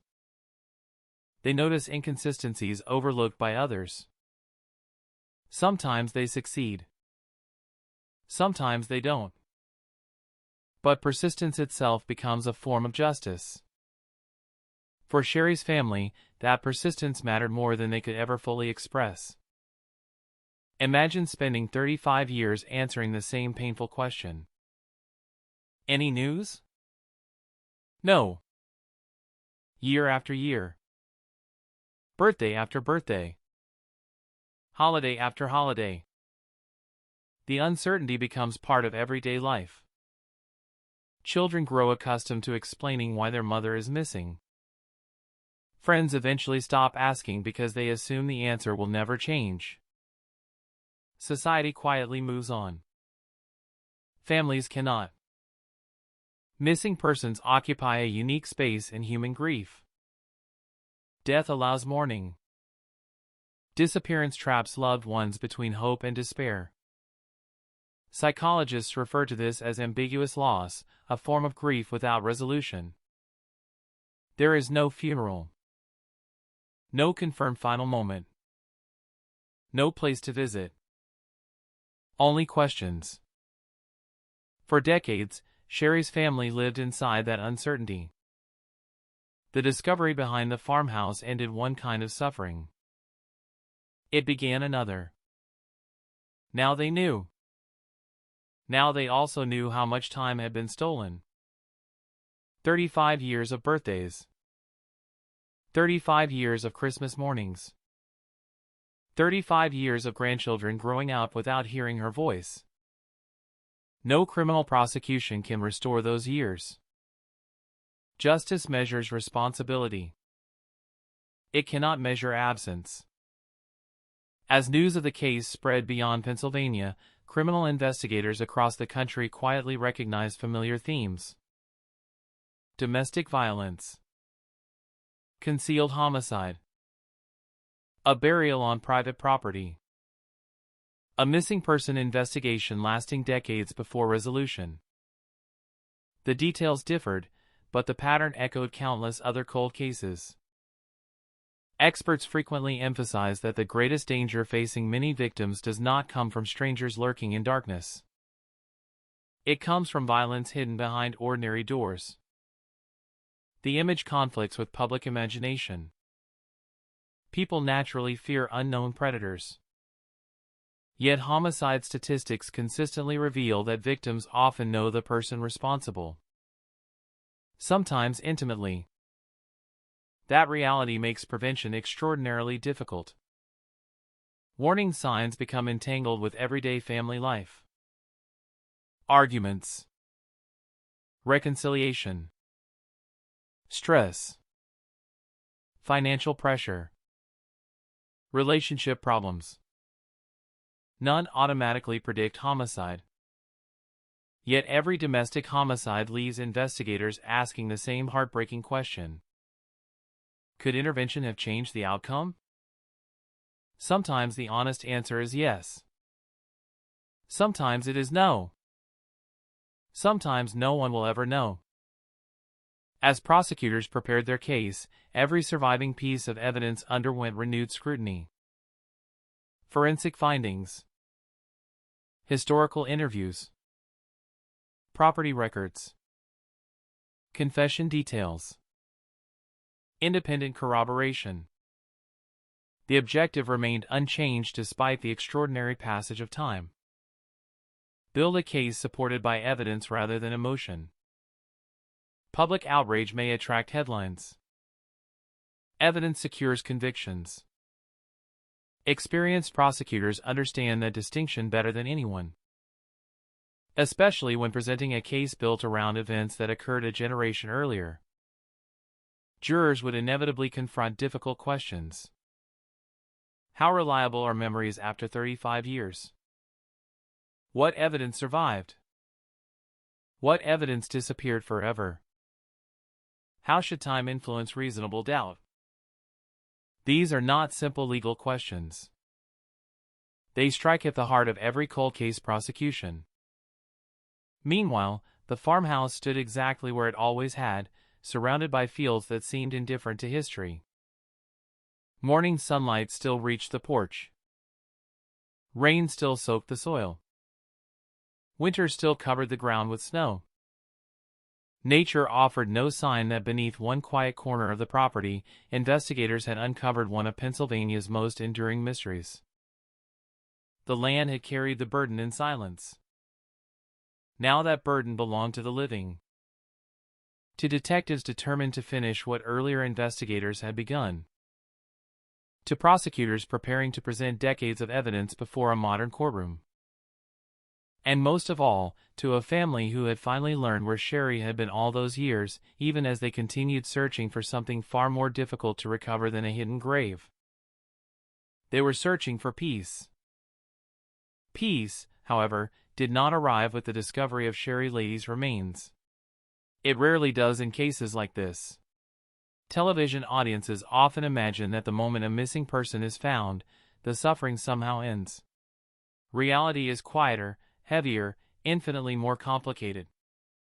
Answers have a way of healing one wound while opening another. The family no longer had to ask where Sherry was. Instead, they faced an even more painful truth: they knew exactly where she had spent the last 35 years. For investigators, the emotional weight of the discovery could never interfere with procedure. Every cold case detective learns this lesson early. Compassion must exist. Emotion cannot lead. Evidence does. The excavation site behind the farmhouse remained under intense forensic examination long after the initial recovery. Soil samples were collected with painstaking precision. Every layer of earth was documented. Specialists searched for clothing fragments, personal belongings, jewelry, buttons, anything capable of surviving decades underground. Even the smallest object could answer questions that human memory no longer could. Unlike modern homicide scenes, where investigators often arrive within hours, this scene had aged for more than 3 decades. Rain had washed through the soil. Roots had grown around buried evidence. Freezing winters and humid summers had altered nearly everything. Nature had spent 35 years reclaiming the scene. The forensic team was not merely examining a burial site.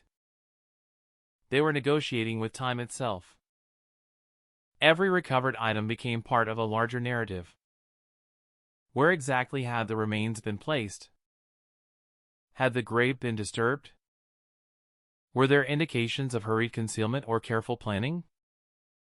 How deep was the burial? Questions like these may seem technical, but they reveal something profoundly human. Criminal behavior often leaves psychological fingerprints long after physical evidence disappears. The manner in which someone conceals a crime frequently reflects panic, calculation, fear, or familiarity with the location. Investigators approached every observation cautiously. They understood that assumptions are dangerous. Evidence must speak before conclusions are drawn. While forensic experts continued their work, prosecutors began assembling one of the most challenging legal cases imaginable. Trying a homicide that occurred 35 years earlier demands extraordinary preparation. Jurors were not being asked to evaluate a recent crime.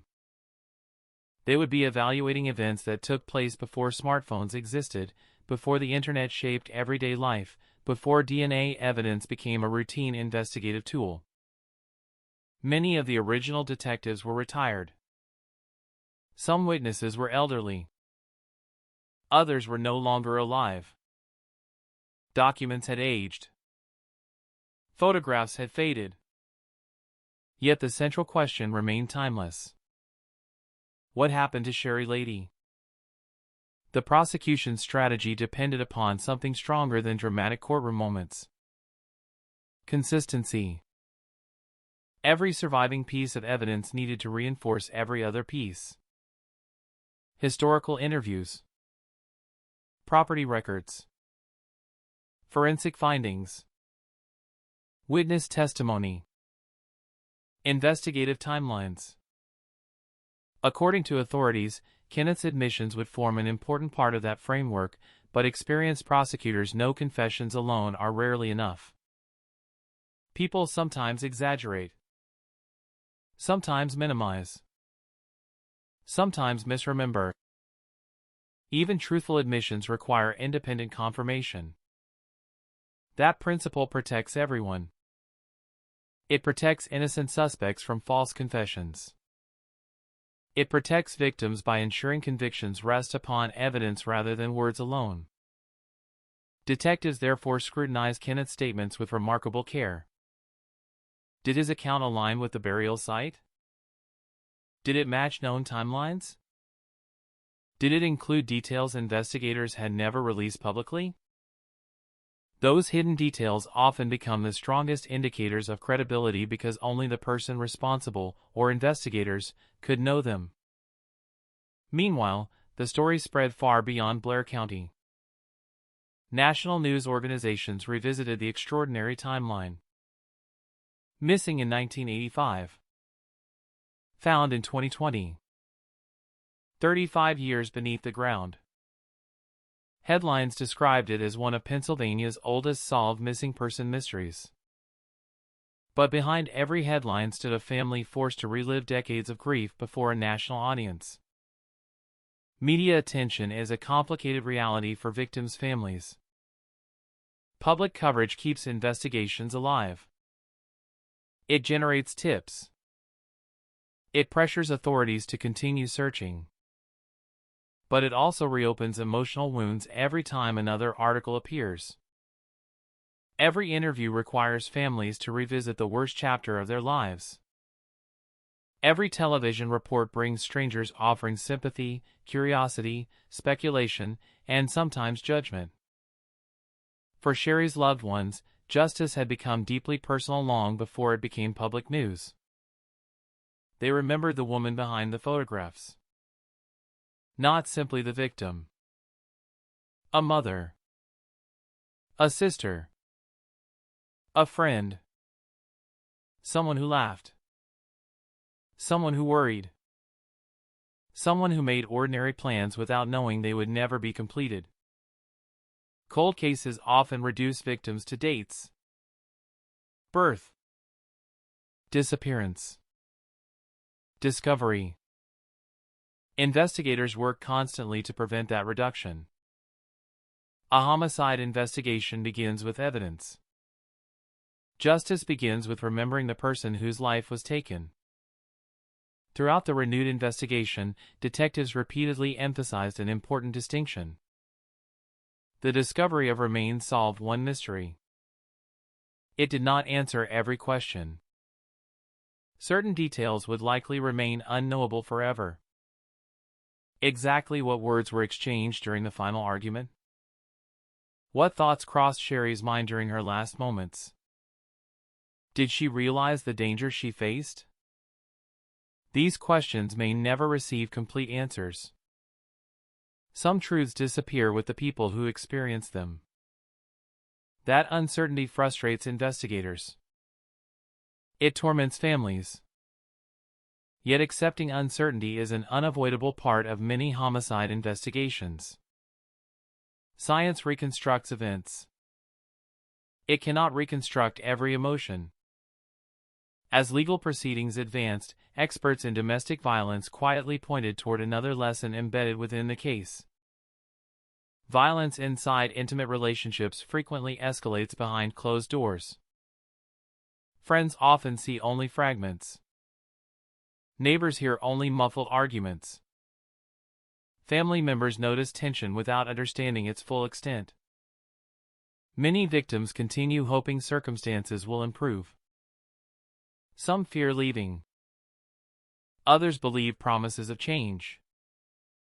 No two relationships are identical. No single warning sign predicts homicide. But investigators repeatedly encounter one painful reality. Fatal violence is often preceded by smaller acts of control, intimidation, or abuse that seem survivable at the time. Only afterward does the pattern become tragically clear. Communities sometimes struggle with this realization because it challenges comfortable assumptions. Danger is easier to imagine as something external. A stranger. An intruder. Someone lurking in darkness. It is far more unsettling to acknowledge that some of the deadliest threats exist within familiar homes, hidden beneath routines that appear perfectly ordinary from the outside. The Lady farmhouse became an enduring symbol of that contradiction. By daylight it appeared peaceful. Open fields stretched across the landscape.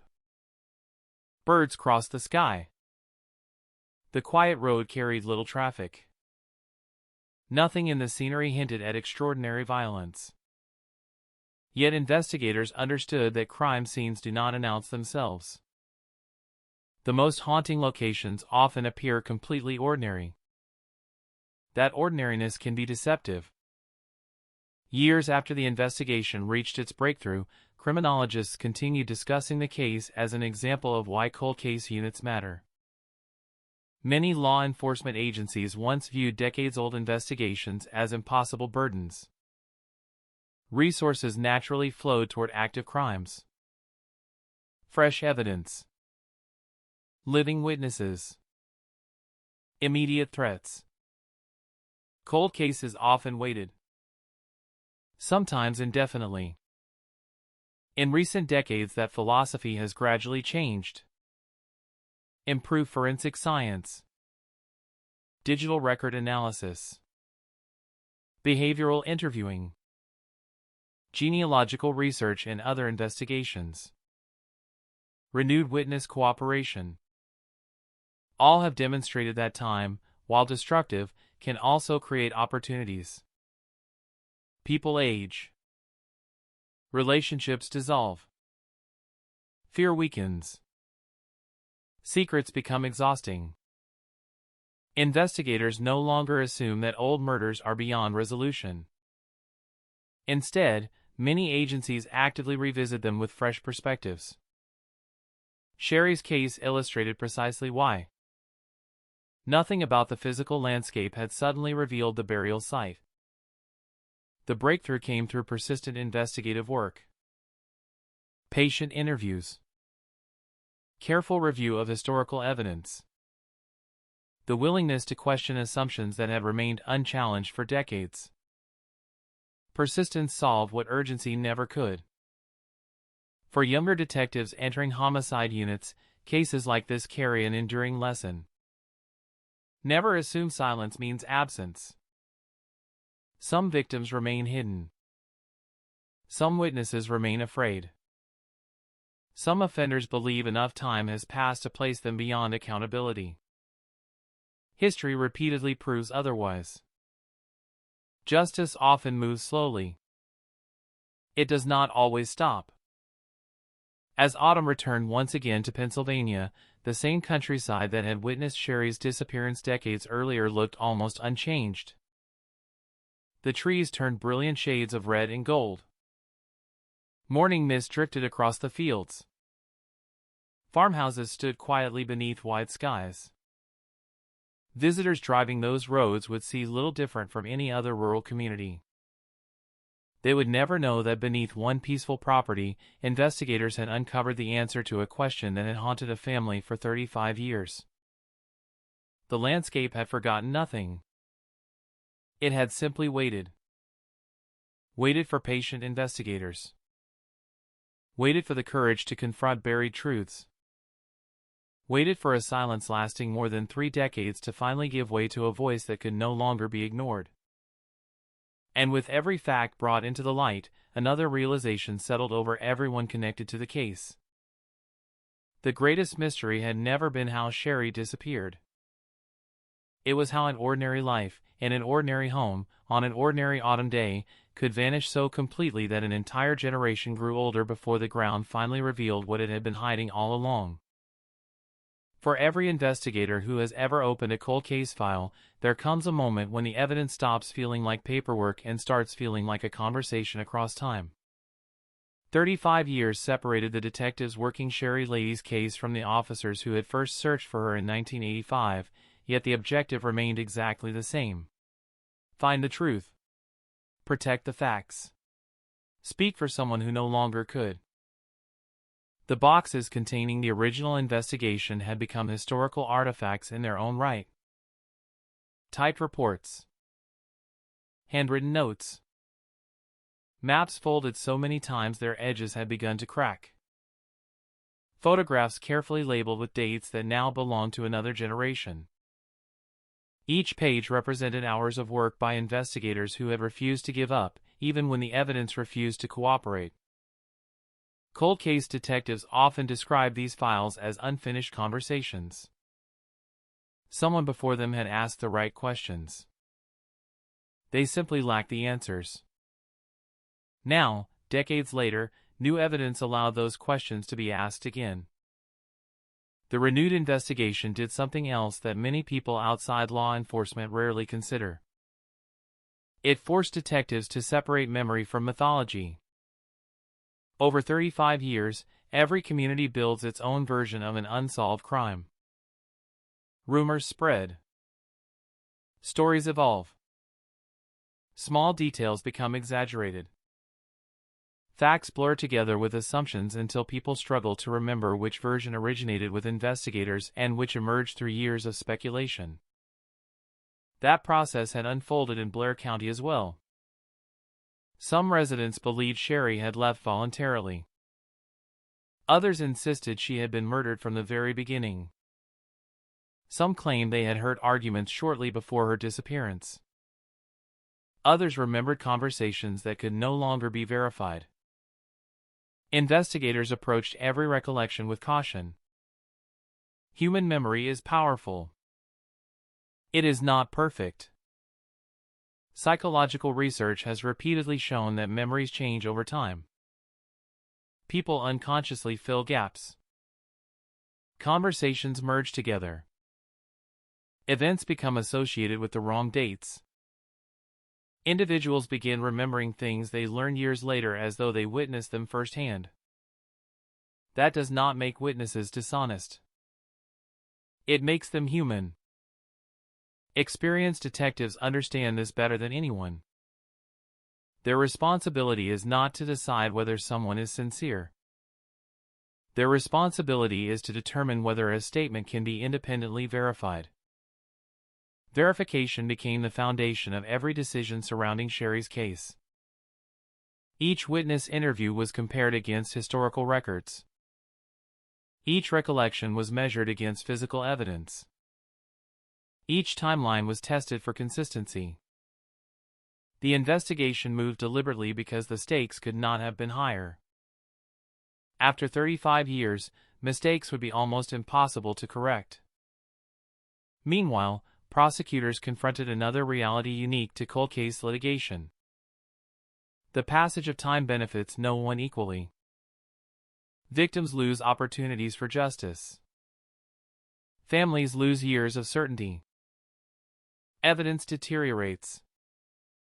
At the same time, suspects also age. Health declines. Memories weaken. Courtroom appearances become increasingly difficult. Justice delayed creates challenges for everyone involved. Yet the legal system recognizes an essential principle. Time does not erase accountability for homicide. That principle has guided generations of investigators. A murderer cannot simply wait long enough for responsibility to disappear.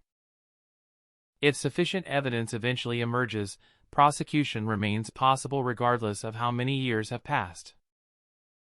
For Sherry's loved ones, that principle carried enormous emotional significance. 35 years earlier they had entered a world defined by uncertainty. Now they entered another defined by legal proceedings. Neither journey was easy. Families often imagine that solving a cold case brings immediate closure. Those who have lived through it describe something very different. Closure is not a destination. It is an illusion. Grief simply changes shape. Instead of wondering where a missing loved one might be, families begin confronting courtroom testimony, forensic reports, media coverage, and painful details they never wished to imagine. Finding the truth does not erase trauma. It transforms it. Investigators remained acutely aware of that burden. Whenever possible, they sought to keep family members informed while protecting the integrity of the case. Communication became especially important because so much misinformation inevitably circulated after the breakthrough. Television commentators speculated. Online discussions multiplied.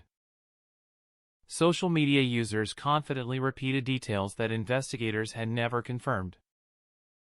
The modern information environment presented challenges that detectives in 1985 could scarcely have imagined. News now traveled globally within minutes. Rumor traveled even faster. Authorities therefore focused on releasing only information supported by evidence. Certain investigative details remained confidential. Not to create mystery. To protect the prosecution. Experienced detectives understand that holding back specific facts serves an important purpose. If someone later volunteers information known only to investigators and the offender, that knowledge may become extraordinarily valuable. Confidential details help distinguish genuine evidence from public speculation. The discipline required to maintain that confidentiality often frustrates communities desperate for answers.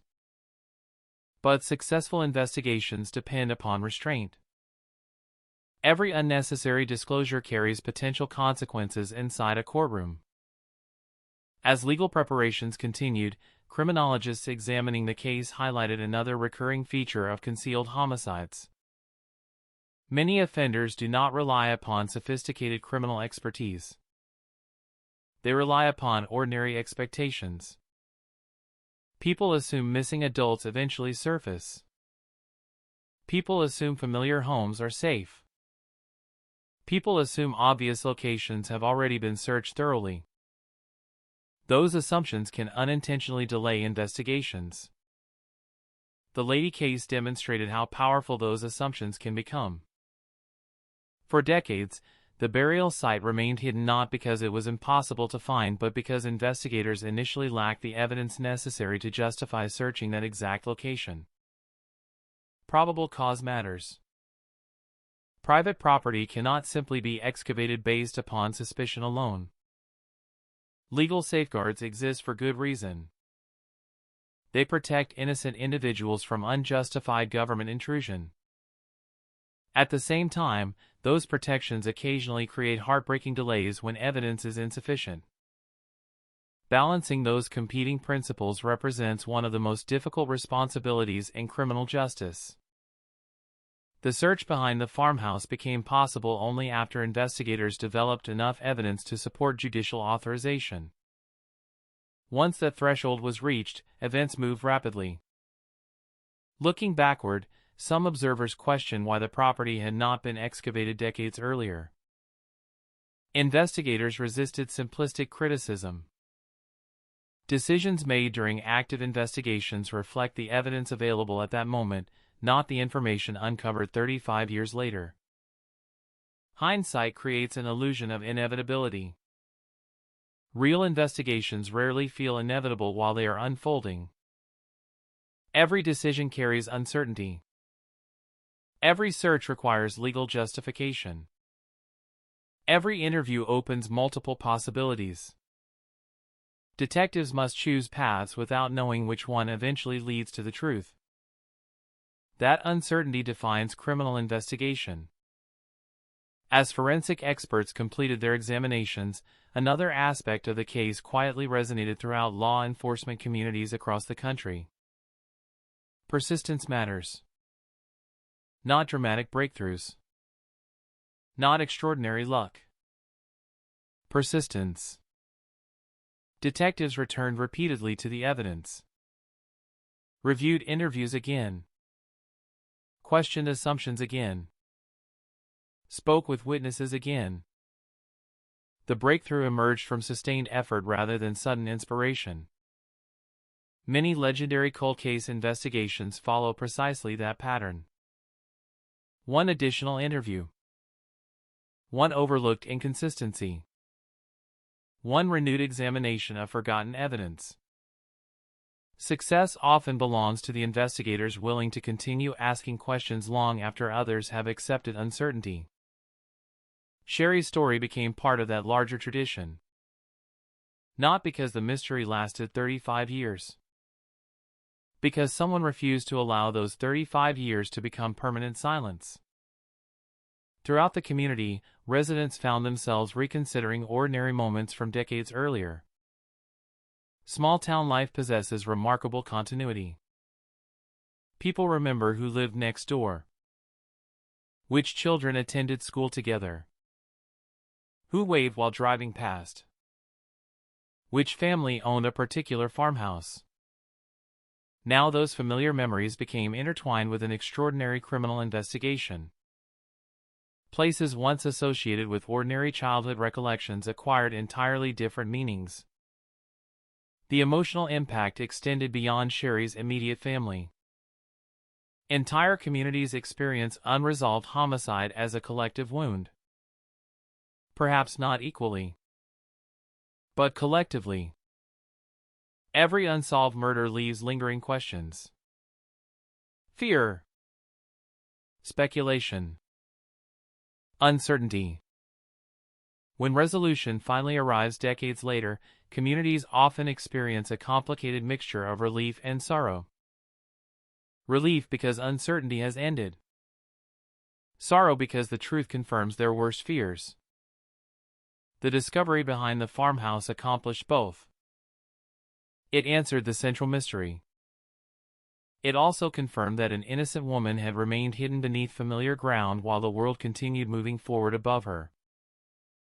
The image remained impossible to forget.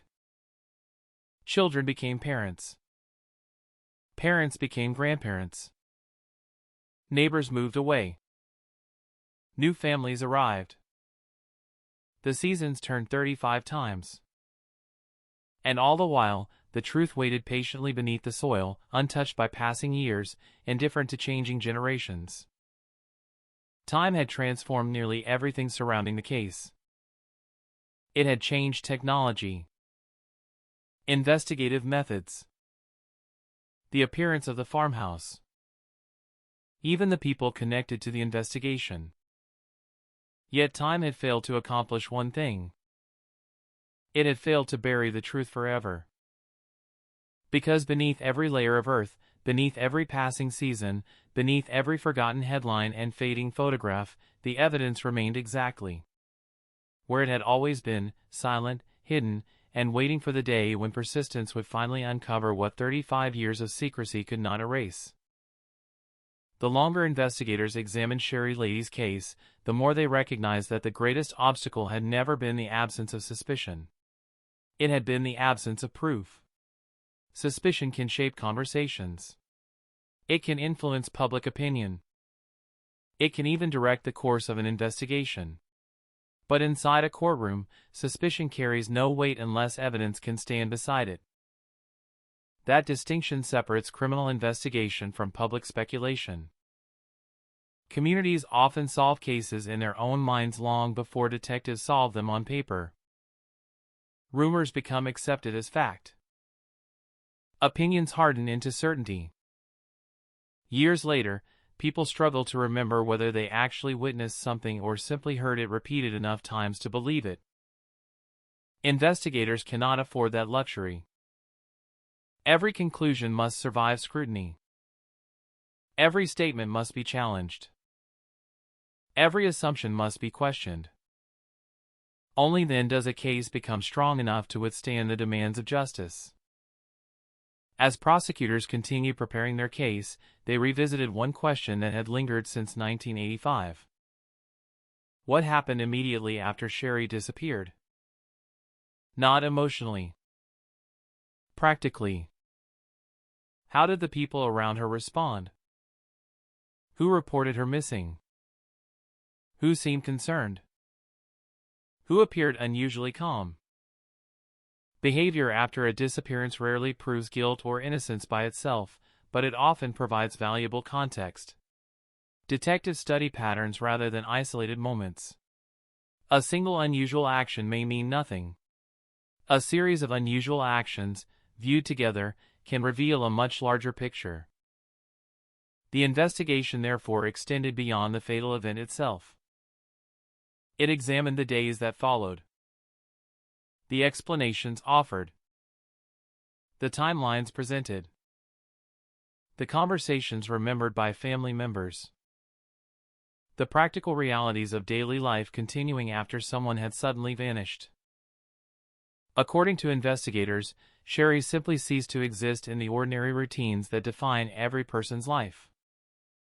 No visits. No phone calls. No family gatherings. No birthdays celebrated together. No holidays. Her absence became permanent from the very beginning. That permanence became one of the most compelling aspects of the case. People sometimes disappear voluntarily. They leave difficult relationships. They relocate. They seek anonymity. But complete and permanent silence is extraordinarily rare, particularly for someone closely connected to family. Investigators knew this. Sherry's loved ones knew it too. That was why, even as the years accumulated, they never accepted the explanation that she had simply walked away. Hope changed over time. At first they hoped she would come home. Later they hoped someone would find her. Eventually they hoped only that the truth, however painful, would someday emerge. Hope became smaller. More realistic. More fragile. Yet it never disappeared completely. Psychologists often describe hope in long-term missing person cases as something remarkably resilient. Families adapt to uncertainty. They continue working, raising children, celebrating milestones. But beneath every ordinary day exists an unanswered question that quietly accompanies them everywhere they go. Every unidentified person reported in the news. Every unexpected telephone call. Every knock at the front door. Every rumor. Every anonymous letter. Each carries the possibility that life may suddenly change. For 35 years, that possibility remained alive. Then the excavation behind the farmhouse transformed possibility into certainty. The certainty was devastating. It was also necessary. Investigators frequently say that certainty, even painful certainty, allows justice to begin. Without knowing what happened, neither accountability nor healing can move forward. The Lady investigation demonstrated that principle with heartbreaking clarity. As details became public, criminologists pointed toward another important feature of concealed homicide. The concealment itself often tells investigators as much as the crime. People react differently after committing violence. Some flee immediately. Some attempt elaborate deception. Some contact emergency services. Some deny involvement entirely.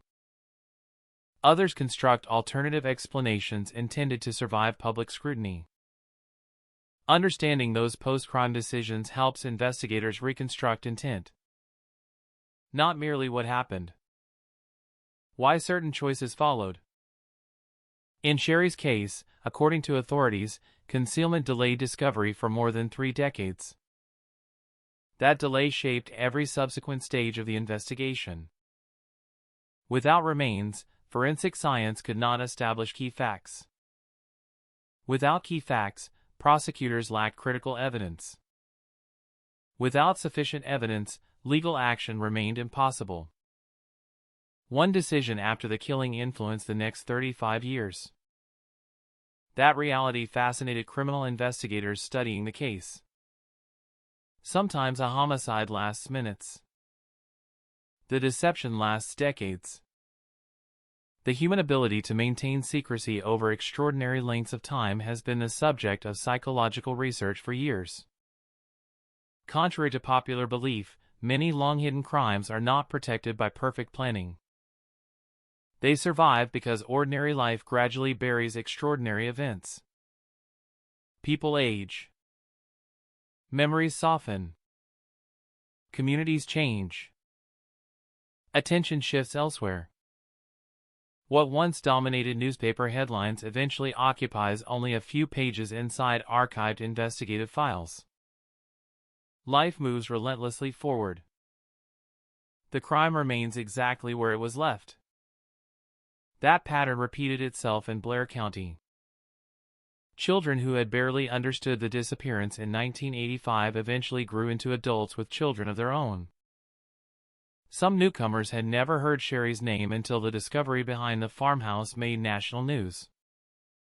Others remembered seeing missing person flyers decades earlier but assumed the mystery would never be solved. Cold cases possess a strange relationship with time.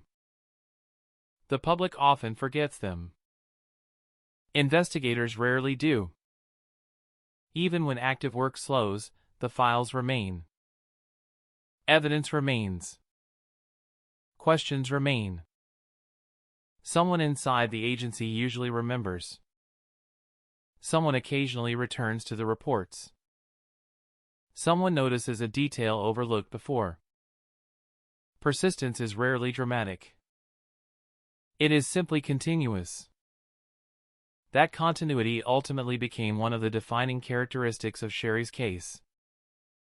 No single detective solved the mystery alone. The investigation crossed generations. Officers retired. New investigators inherited the file. Knowledge passed from one set of hands to another. Each contributed another layer of understanding. That continuity deserves recognition because successful cold case investigations are almost never the achievement of one individual. They are collective efforts spanning years, sometimes decades. Each investigator builds upon work completed by predecessors. Each protects the integrity of evidence for those who will continue after them. Justice becomes an institutional promise rather than a personal accomplishment. For Sherry's family, those institutional efforts represented something profoundly meaningful. Someone had continued caring. Someone had continued asking questions. Someone had continued believing the case deserved another chance. Families of missing persons often express deep gratitude not simply when cases are solved, but when investigators demonstrate that their loved one has not been forgotten. Memory itself becomes an act of respect. Every reopened file communicates a simple but powerful message. Your case still matters. Your loved one still matters. Time has not erased either. As court proceedings approached, legal experts recognized the extraordinary complexity involved in presenting decades-old evidence before a modern jury.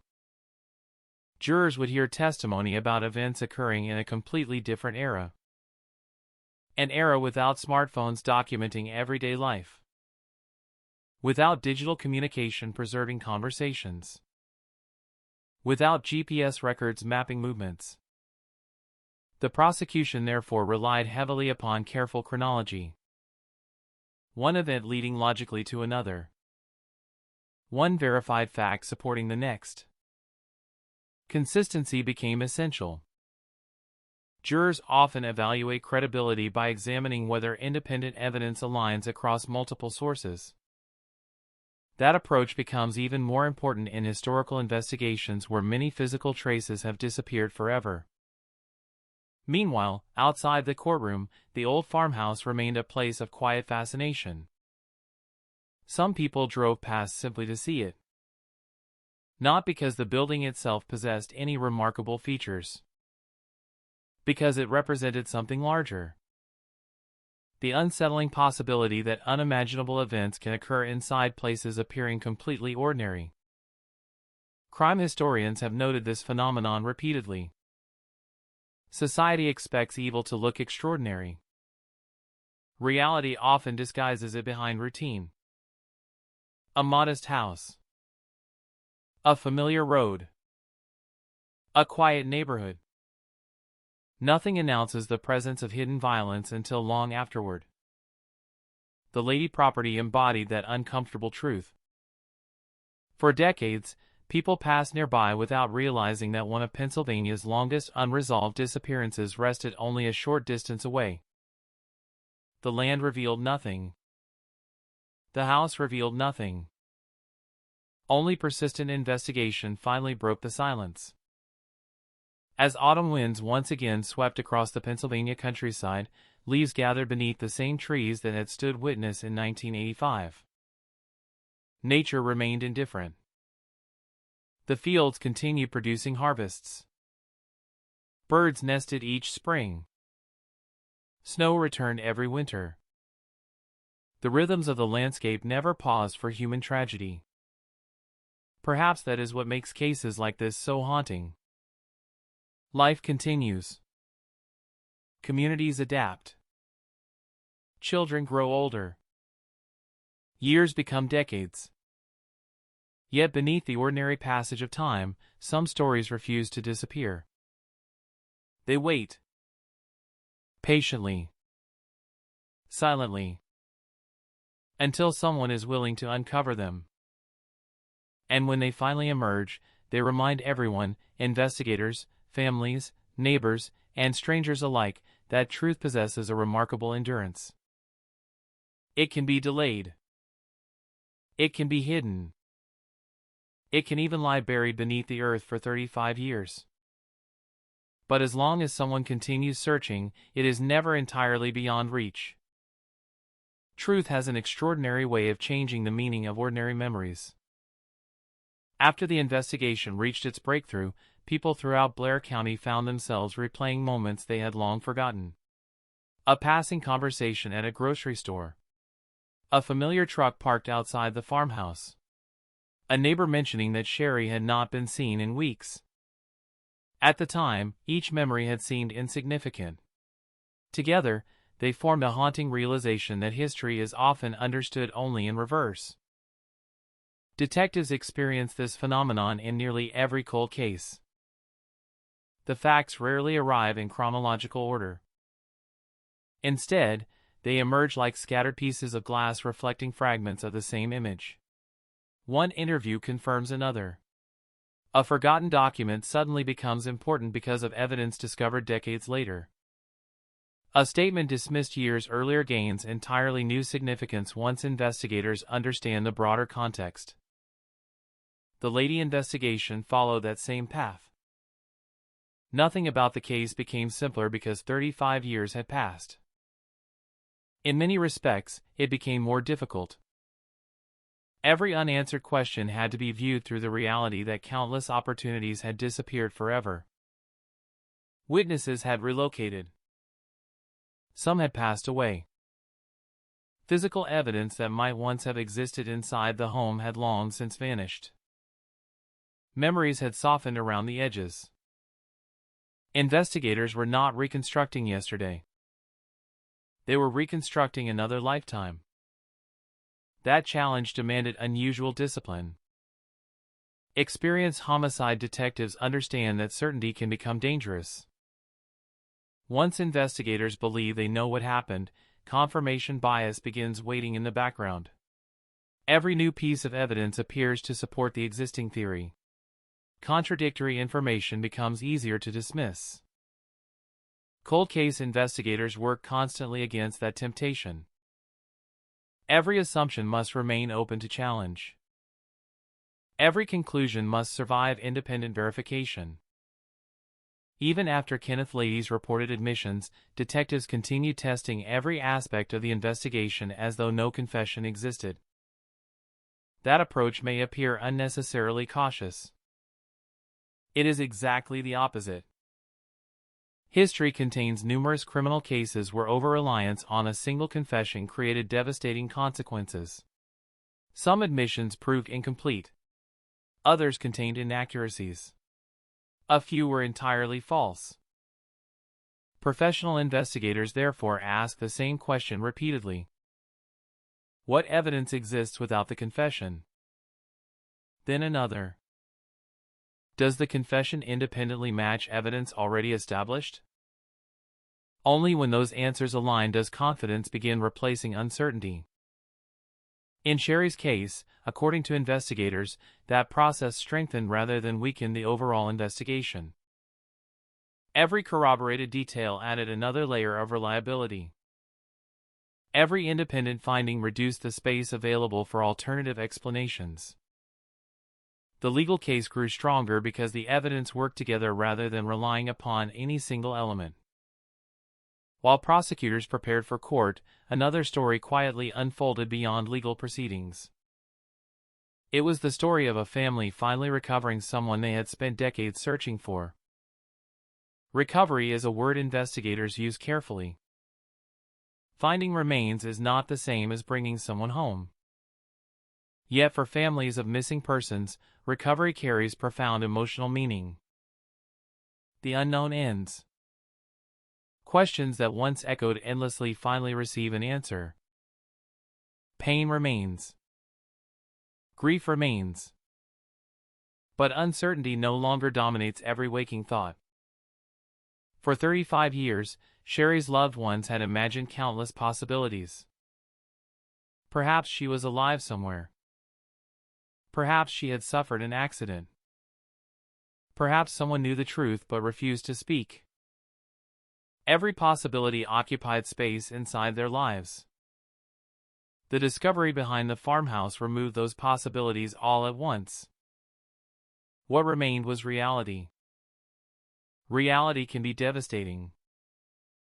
It can also become the first solid ground a grieving family has stood upon in decades. Psychologists studying long-term missing person cases often describe uncertainty as a unique form of emotional imprisonment.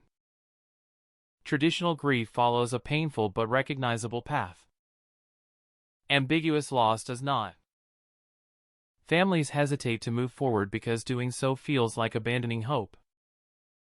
At the same time, continuing to hope can become emotionally exhausting. Years pass without resolution. Every milestone becomes divided between celebration and absence. Every family photograph quietly reminds everyone that one face is missing. The Lady family carried that burden across an entire generation. Children became middle-aged adults.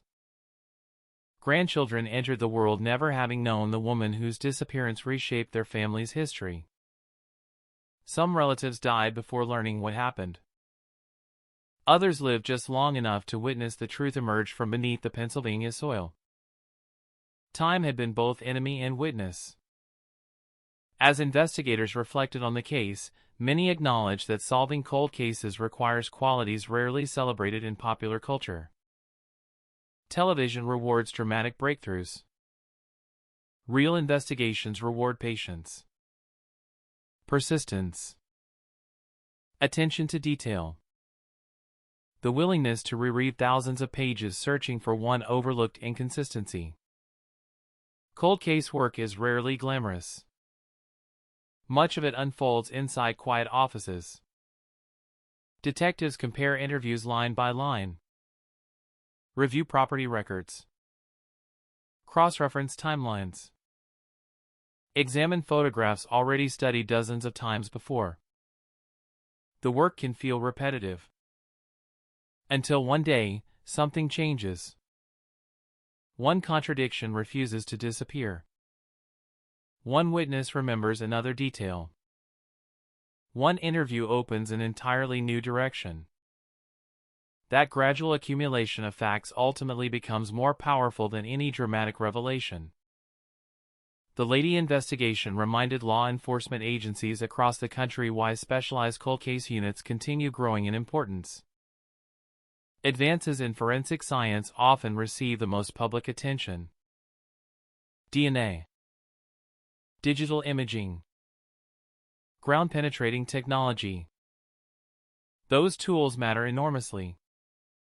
Yet technology alone cannot solve crimes. People solve crimes. Investigators ask questions.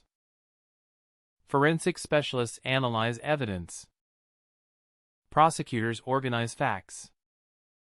Judges evaluate legal standards. Jurors assess credibility. Justice remains a profoundly human process supported by scientific tools rather than replaced by them. The farmhouse itself slowly returned to silence after investigators completed their work. The heavy equipment disappeared. Forensic tents were dismantled. Television crews moved on to newer stories. Only the landscape remained. Fields stretching toward the horizon. Wind moving through tall grass. The quiet rhythm of rural Pennsylvania continuing almost exactly as it had before. Visitors sometimes expected the property to feel different. More sinister. More obviously connected to tragedy. Instead, they found something almost unsettling in its ordinariness. The house looked like countless other aging farmhouses scattered across the countryside. Nothing about its appearance explained the extraordinary history hidden beneath the surface.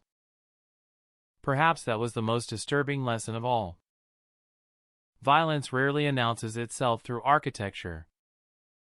Homes associated with terrible crimes seldom appear different from neighboring houses. The contrast between appearance and reality unsettles people because it challenges deeply held assumptions about safety. Society prefers visible danger. Reality often disguises danger inside familiar surroundings. That realization extends far beyond one Pennsylvania farmhouse. It echoes throughout countless investigations involving domestic homicide. Neighbors later say they never imagined something like that could happen there. Friends describe couples who appeared ordinary. Coworkers remember routine conversations just days before tragedy unfolded. The distance between normality and catastrophe is often much shorter than people wish to believe. Criminal profilers frequently emphasize that understanding this reality is essential for prevention. Not because every troubled relationship becomes violent. Most do not. But because violence often develops gradually behind closed doors where outsiders witness only fragments of a much larger story. The Lady case therefore became more than a historical investigation. It became a reminder. Not only about persistence in solving crime. About the importance of listening when concern replaces certainty. When loved ones disappear without explanation. When ordinary routines suddenly end. When silence itself begins feeling unnatural. Investigators cannot act solely upon intuition. They require evidence. Communities, however, can remain attentive. Families can continue asking questions. Friends can refuse to let disappearances fade quietly into forgotten memories. For 35 years, Sherry's name survived because people continued remembering. Because investigators continued reviewing the file. Because her family continued believing that the truth still existed somewhere. They were right. The truth had never disappeared. It had simply remained hidden beneath decades of earth, weather, and silence. No storm had washed it away. No passing season had erased it. No amount of time had succeeded in destroying it completely. The land had guarded its secret without intention. The people searching for that secret had refused to surrender. Eventually, those two forces collided. The earth yielded its evidence. The investigation found its missing piece. A family finally learned where their loved one had been. And an ordinary farmhouse, overlooked by thousands of passing strangers for more than 3 decades, became forever linked to one of Pennsylvania's most enduring cold cases, a place where silence lasted 35 years, but where truth ultimately proved far more patient than the lie that tried to bury it. The discovery of Sherry Lady did not mark the end of the investigation. In many ways, it represented the beginning of the most difficult phase. Finding answers is one challenge. Proving those answers beyond doubt is another entirely. A cold case can survive for decades because uncertainty protects it. Once that uncertainty disappears, every detail must withstand examination. Every statement. Every piece of evidence. Every decision made by investigators. The courtroom does not ask whether a story feels believable. It asks whether the evidence proves what happened. That standard is demanding by design. Especially when a case reaches back more than 30 years. The prosecution had to transport a jury back to a different time. A world before smartphones. Before social media. Before digital footprints documented nearly every movement people made. A world where investigators relied primarily on interviews, physical evidence, and traditional detective work.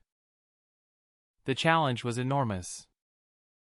How do you explain a disappearance that began in 1985 to people living decades later? How do you make a jury understand the emotional weight of 35 years of uncertainty? How do you prove a crime when much of the original evidence has been transformed by time? These questions shaped every decision moving forward. The prosecution's responsibility was not simply to tell Sherry's story. It was to rebuild it. Piece by piece. Moment by moment. From the last days when she was alive to the discovery that finally revealed her fate. The timeline became the backbone of the case. Investigators examined the sequence of events surrounding Sherry's disappearance with extraordinary precision. Dates mattered. Conversations mattered. Small details mattered. In homicide investigations, time creates structure. It establishes opportunity. It eliminates possibilities. It reveals contradictions. A person's movements before and after a crime often become as important as the crime itself. Detectives look for patterns. Who had access? Who had knowledge? Who had the opportunity to act? Who benefited from a particular explanation? These questions are not accusations by themselves. They are investigative tools. A successful case requires more than one suspicious circumstance. It requires a collection of facts that point toward one conclusion. According to authorities, the evidence gathered over decades eventually created that picture. But for prosecutors, one of the most significant challenges remained the passage of time. 35 years changes everything. A witness who was middle-aged in 1985 may now be elderly. A person who remembered a conversation clearly at 40 may struggle to recall the same details decades later. Investigators therefore examine memories carefully, understanding both their value and their limitations. Memory is not like a recording. It is reconstructed every time someone remembers. New information can influence old memories. Later events can change how earlier moments are interpreted. That is why investigators rely on corroboration. A memory becomes stronger when it connects with something independent. A document. A physical fact. Another person's account. A verified timeline. The goal is not simply to find someone who remembers. The goal is to determine what can be proven. As the case moved forward, attention also focused on the psychological reality of long-hidden crimes. How can a person carry a secret for 35 years? How does someone continue living a normal life while knowing the truth about a violent act? Criminologists have studied this question extensively. Some offenders maintain silence because they believe time is protecting them. Each year without consequences reinforces the belief that they escaped. The absence of immediate punishment creates a dangerous illusion. They begin to believe the past has disappeared. But time does not erase evidence. It only delays discovery. In many cold cases, the passage of years becomes the very thing that eventually exposes the truth. People change. Relationships shift. Old alliances weaken. Fear fades. Secrets become heavier. The person who once seemed impossible to challenge may eventually find themselves isolated. Investigators have witnessed this pattern repeatedly. A person who maintained silence for decades suddenly speaks. A witness who once avoided involvement decides to cooperate. A family member who accepted an explanation begins asking questions. Time can hide the truth, but time can also create the conditions for the truth to emerge. That was one of the most important lessons from Sherry's case. The investigation survived because people continued searching. Without persistence, the discovery behind the farmhouse might never have happened. The property itself became a symbol of delayed justice. For years, it represented the unknown, a place connected to questions nobody could answer. After the discovery, it represented something else, a reminder that hidden crimes are never truly forgotten. Communities often struggle with this reality. People want to believe that the past remains in the past. But unresolved crimes do not simply disappear. They remain unfinished stories. They remain open wounds. They remain questions waiting for answers. For residents of Blair County, Sherry's case became a powerful example of how a single event can echo across generations. People who were not alive when she disappeared learned her name. Young investigators who had never walked the original search areas became responsible for bringing the case to its conclusion. A crime from the 1980s suddenly became a major investigation in the modern era. The case crossed generations because justice does not operate on a calendar. A victim's right to justice does not expire because decades have passed. As the legal process continued, public attention remained focused on the person accused of causing Sherry's death. But investigators repeatedly returned attention to the victim herself. This is a common theme in homicide investigations. The accused often dominates headlines. The victim risks becoming secondary. Detectives work to prevent that. Every investigation begins with a person whose life mattered. Before Sherry became a name in a criminal case, she was a mother, a family member, a friend, a woman with plans, memories, and ordinary moments that mattered. The purpose of the investigation was not simply to identify a suspect. It was to restore her story, to ensure she was remembered as more than a missing person file. That responsibility carries particular importance in cases involving long periods of uncertainty. When someone disappears, society often begins discussing the mystery before remembering the person. Investigators try to reverse that. The mystery exists because a life was interrupted. The case exists because someone was lost. The search exists because someone mattered. As prosecutors continued preparing their arguments, the defense faced the difficult task of challenging evidence built across decades. Cold case trials often become battles over interpretation. How should old memories be evaluated? How much weight should be given to decades-old statements? How should a jury consider evidence affected by time? These questions are central to every historical prosecution. The passage of time creates complexity. It can weaken evidence. It can also strengthen it. A witness may forget details, but a person maintaining the same account for decades may also create a pattern worth examining. Physical evidence may deteriorate, but some discoveries become more powerful precisely because they confirm long-held suspicions. Every case is different. Every piece of evidence has its own significance. The responsibility belongs to the jury to determine whether the evidence reaches the required legal standard. Outside the courtroom, the community continued processing the emotional aftermath.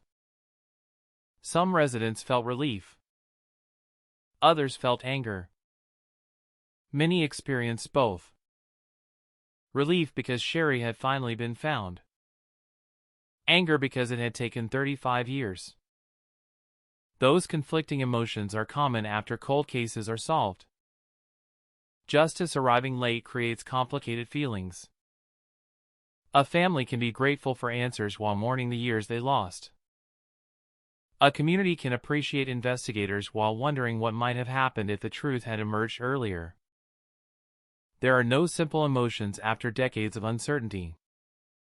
Only layers. Pain. Relief. Memory. Regret. Hope. As another chapter of the investigation unfolded, one fact remained impossible to ignore. The case of Sherry Lady was no longer a mystery of disappearance. It was a story of endurance. A story about a family refusing to forget. A story about investigators refusing to close a file permanently. A story about how even the oldest secrets can eventually surface. Because beneath every cold case exists the same unanswered question. Not only who committed the crime, but whether the truth will survive long enough to be discovered. In Sherry's case, it did. 35 years of silence. 35 years of uncertainty. 35 years beneath the surface. And then, finally, the truth began to speak. The truth that emerged after 35 years did not arrive as a single moment of revelation. It came through thousands of hours of investigation, countless questions, and the determination of people who refused to allow a forgotten case to remain forgotten. For Sherry Lady's family, the discovery behind the farmhouse ended one nightmare while beginning another. They finally knew what had happened. But knowing the truth meant facing a reality far more painful than uncertainty. For decades, they had lived with an empty space. An unanswered question at every family gathering. A missing voice during important moments. A photograph representing someone who was absent but never truly gone. Now that absence had a name. A location. A confirmed ending. And endings, even painful ones, change everything. The emotional journey of families in cold cases is unlike any other experience in criminal investigations. They do not simply wait for justice. They wait for information that can redefine their entire understanding of the past. Every new discovery has the potential to reshape memories they have carried for decades. A single fact can change the meaning of an entire lifetime. A conversation once considered ordinary becomes significant. A familiar place becomes connected to tragedy. A person once trusted becomes associated with unimaginable pain. That transformation is one of the most difficult aspects of cold case resolution. The truth does not only reveal what happened. It changes everything people thought they knew before. As investigators continued examining the case, they focused on ensuring that every conclusion was supported by evidence rather than emotion. Public reaction was intense. Many people believed the case had finally reached its conclusion. But inside law enforcement, the work continued. Solving a cold case requires patience even after the breakthrough. The discovery of remains does not automatically answer every question. Investigators must still establish the timeline, the circumstances, the responsibility, the connection between evidence and events. Every detail must survive examination. Every assumption must be challenged. This careful process protects the integrity of the investigation and ensures that justice is based on facts. For detectives, one of the most important aspects of the case was understanding the difference between what was known and what could be proven. Those two things are not always identical. A community may believe it understands what happened. Investigators may have strong theories. But courtrooms require something different. Evidence. Proof. Facts that can withstand challenge. That standard exists because the consequences are permanent. A wrongful conviction cannot restore a victim. It cannot repair a family. It cannot undo the damage caused by a mistake. Justice must be accurate, not simply satisfying. This principle guided every stage of the investigation. The case also highlighted a reality that appears repeatedly in long-term missing person investigations. The passage of time creates the illusion that a case is becoming weaker. Sometimes the opposite happens. Time can expose weaknesses in false stories. It can reveal contradictions. It can change relationships. It can remove the barriers that once prevented people from speaking.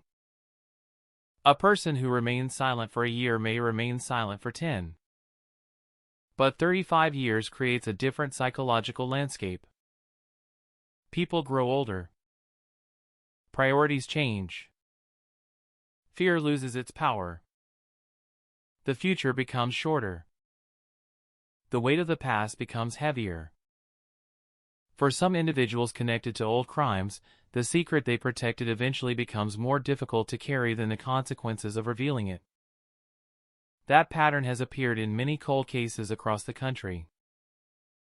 The passage of time does not always protect those responsible. Sometimes it works against them. Investigators studying Sherry's case understood this reality. They knew that persistence mattered because circumstances could change at any moment. A case that appears impossible today may become solvable tomorrow. A witness may remember a forgotten detail. A new detective may notice something overlooked. A technological advancement may reveal information previously unavailable. Cold cases are never truly frozen. They evolve. The investigation into Sherry's disappearance represented that evolution.